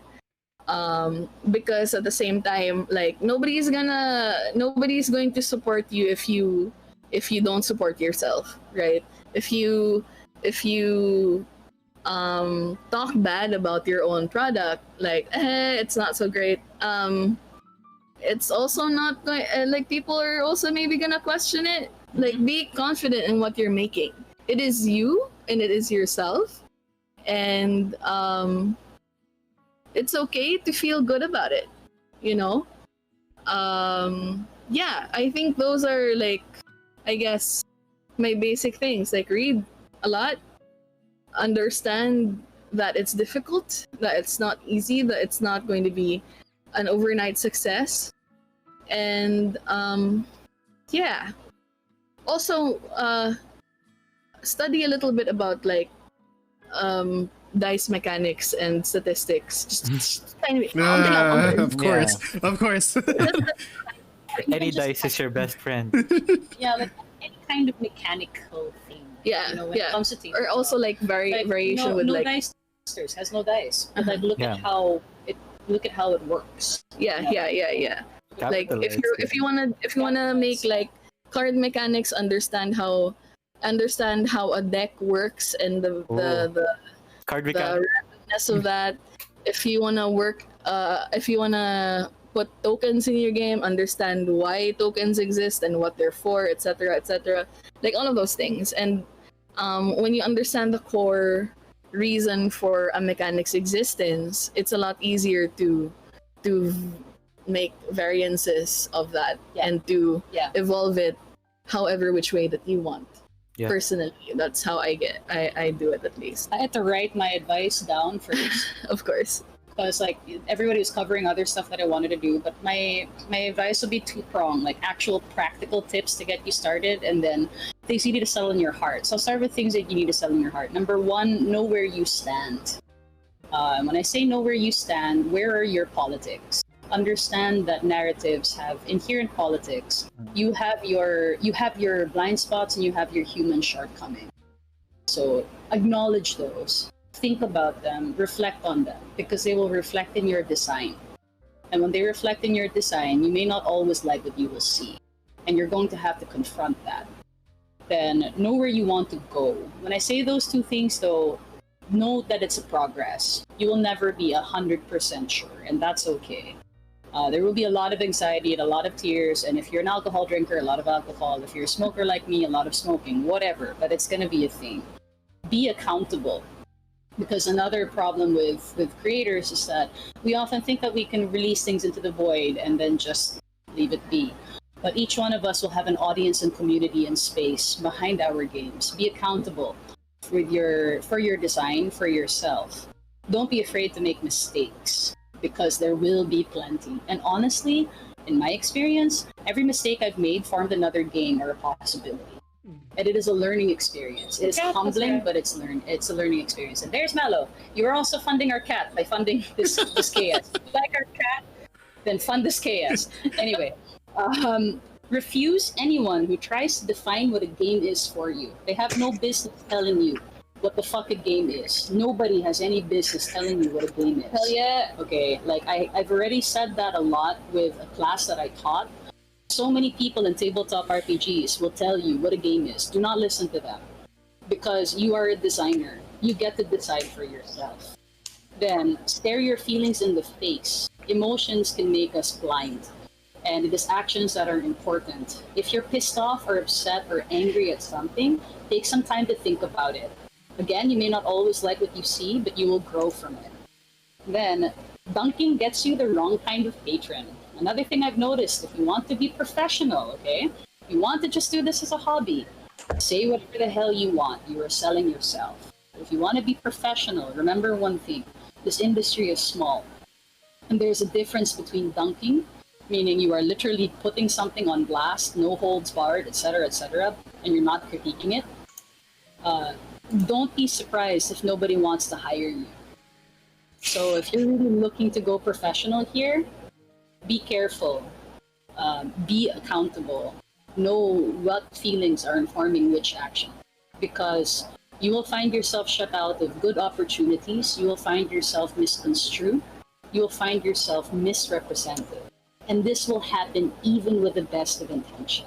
That's why you have to understand your intentions and know its impact.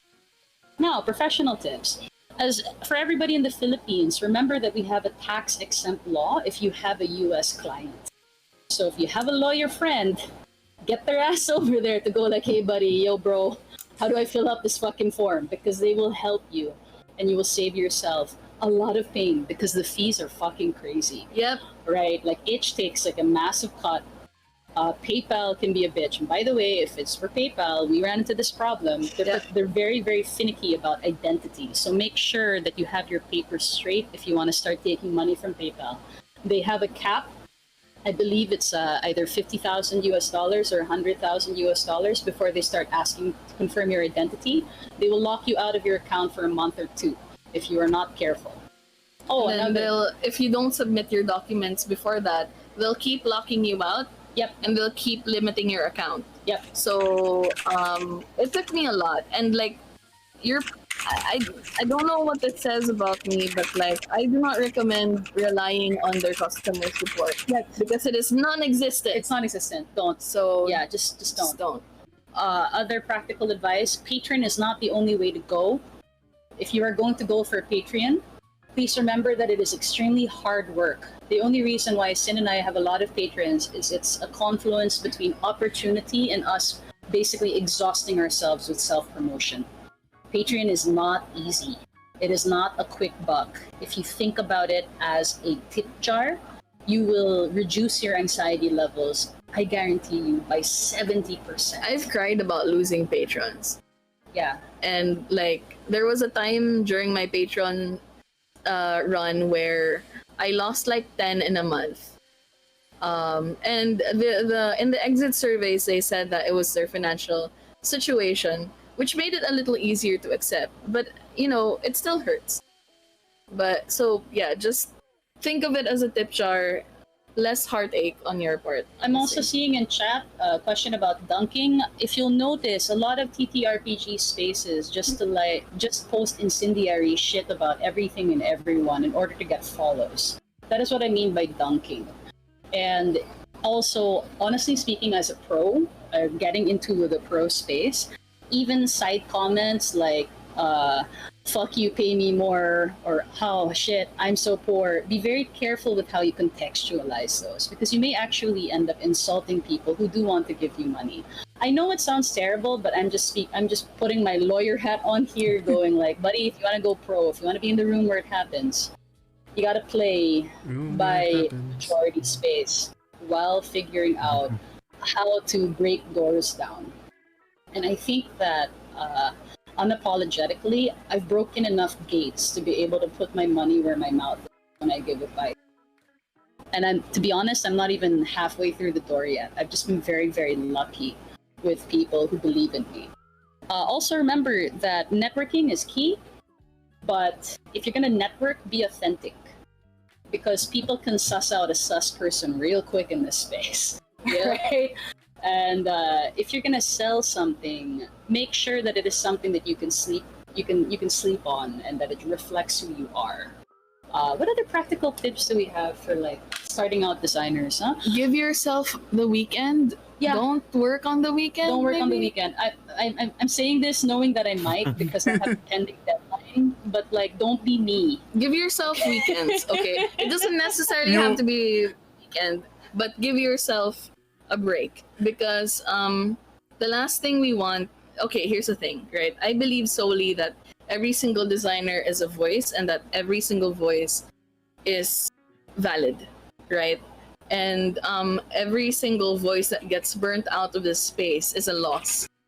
And I don't like that personally. It hurts me every time I see somebody say that they're gonna leave, etc., etc. Every time I hear about somebody say that they're burnt out or that they're tired or that etc. Like, take care of yourselves, honestly. It's hard. Like I have emphasized this several times. It's difficult. So you also need to learn to recharge. You need to learn to take care of yourselves.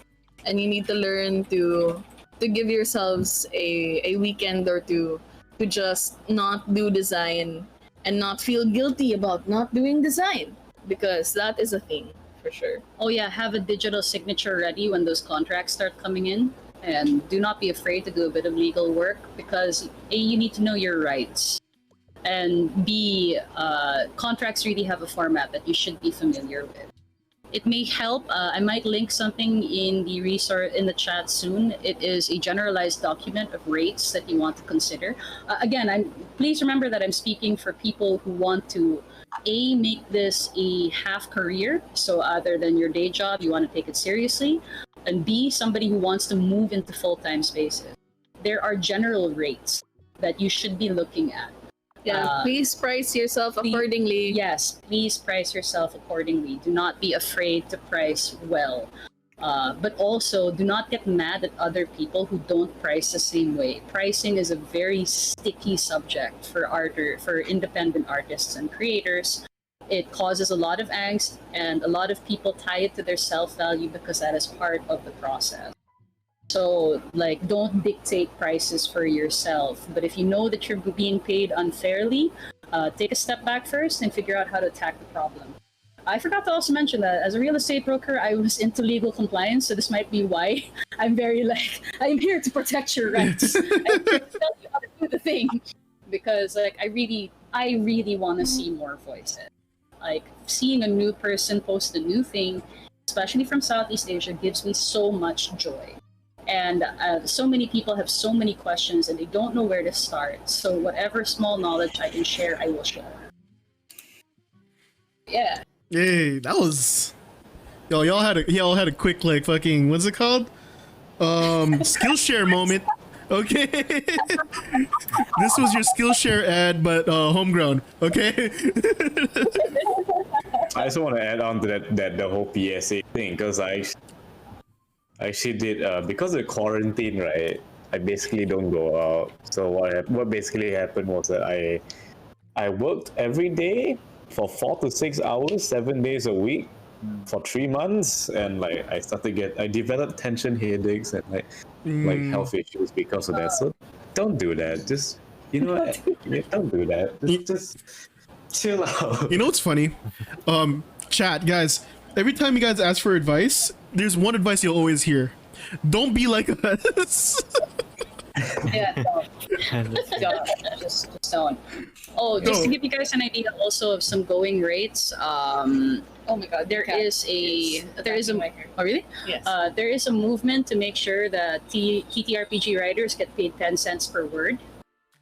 So that should be your general baseline when people hire you if they're from abroad. However, remember that you must adjust your prices for local creators and indie creators, because let's be real here. If you're hiring Southeast Asian folks, or if you're from Southeast Asia, the currency kills us.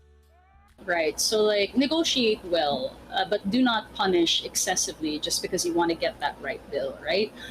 Every step counts. You will get there as long as you keep walking. Damn. Y'all, man, there's a lot more questions.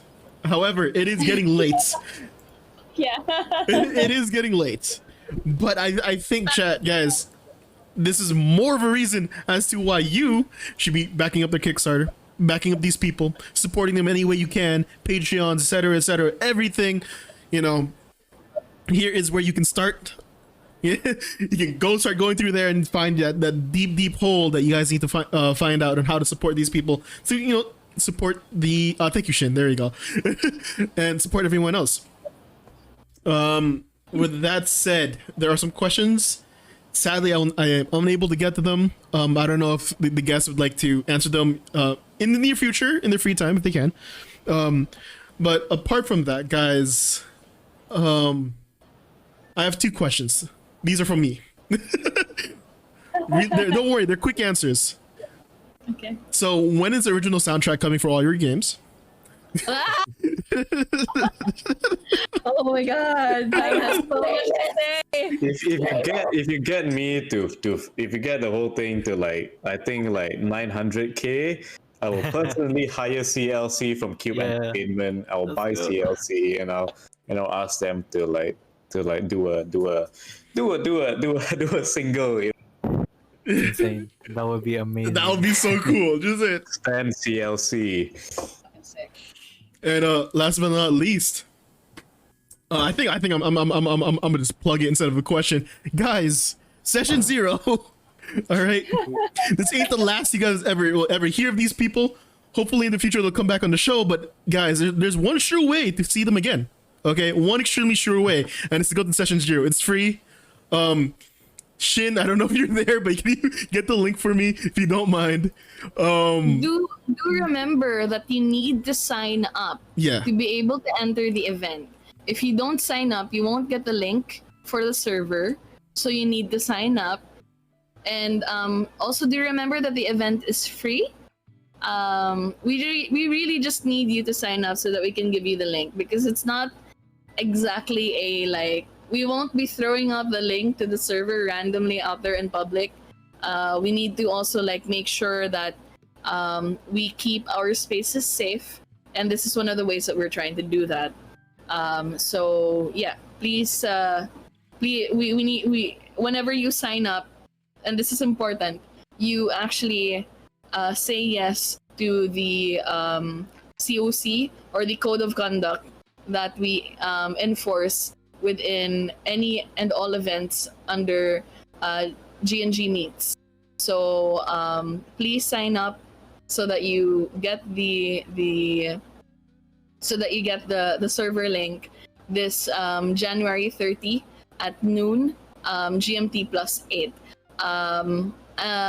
You have until January 29 midnight to sign up. So please sign up. If you think there's just gonna be a random link on the 30th for you to jump into, there's not. Sign up, please. I like how they're already like, Let us in. I'm part of the marketing team. Okay, like I have to say this every day, and like I've told this to Pam already. I feel like G&G is turning into my full-time job because like every morning I wake up, I go straight to the group chat with the rest of the marketing people, and we're like, what do we do today? How do we get more people to come to Session 0? But yes, please do come to Session 0. Yeah. All right. With that said, any last words for future viewers, current viewers, and potential designers that are coming in the realm before we close the show? well, just be brave.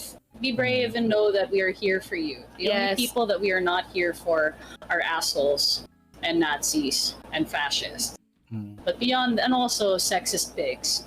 But beyond that, and abusers. But it's a very short list of general common sense people that we do not want to endorse. But beyond that, we're here for you. And maybe one day we can collaborate on something, maybe. Or if you happen to need our services, you can hire anyone. Yes, come join us. One of us. My parting words would be, I wish that when we have an Our Shores 2 Electric Boogaloo, it will be a completely different set of people. Yeah. Reviewed. Mm. Yeah, Yes. that's the exciting part. And also, always remember to make God bleed. Amen. Yes. Amen. Amen. Oh, I was gonna say something. Oh, wait, what?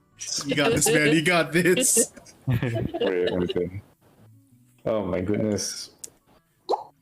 Damn, it just left my head. I was gonna say something.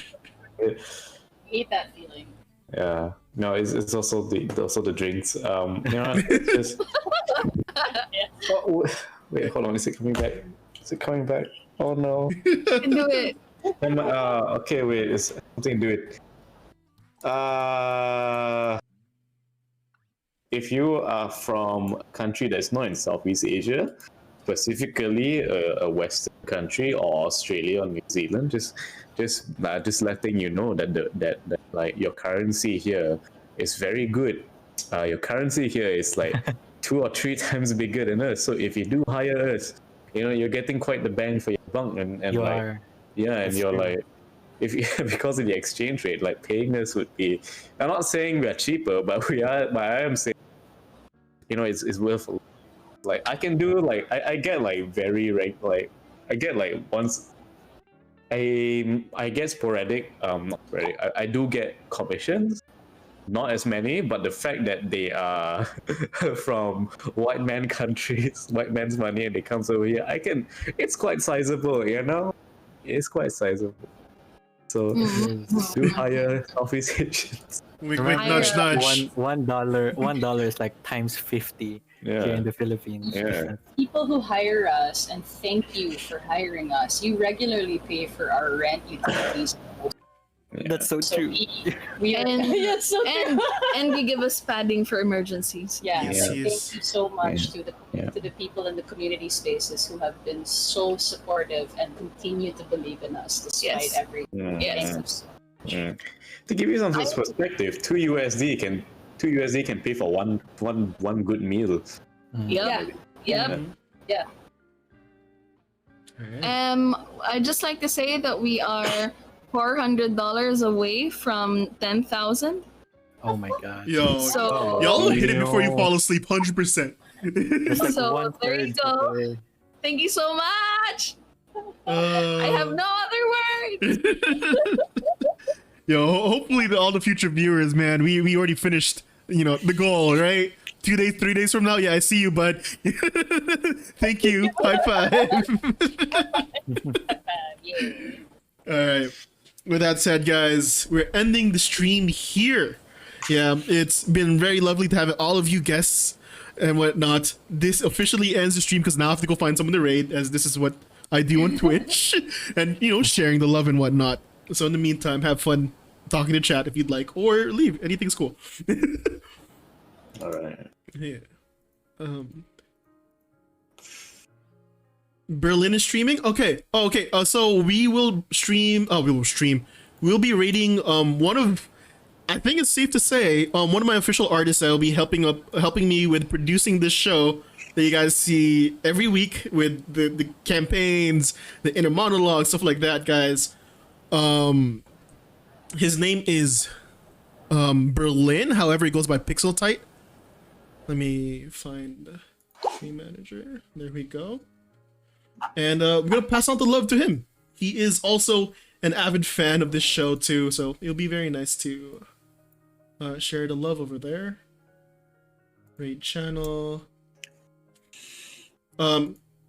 Everyone in chat, all the regulars, and potential new people who are now following me and got to know me through proxy of these lovely, lovely people. Tomorrow is Diary of the Lost. It is a beautiful, beautiful campaign if you guys want to watch. It's a duet campaign, and it's the only other thing I do other than interviews. But yeah.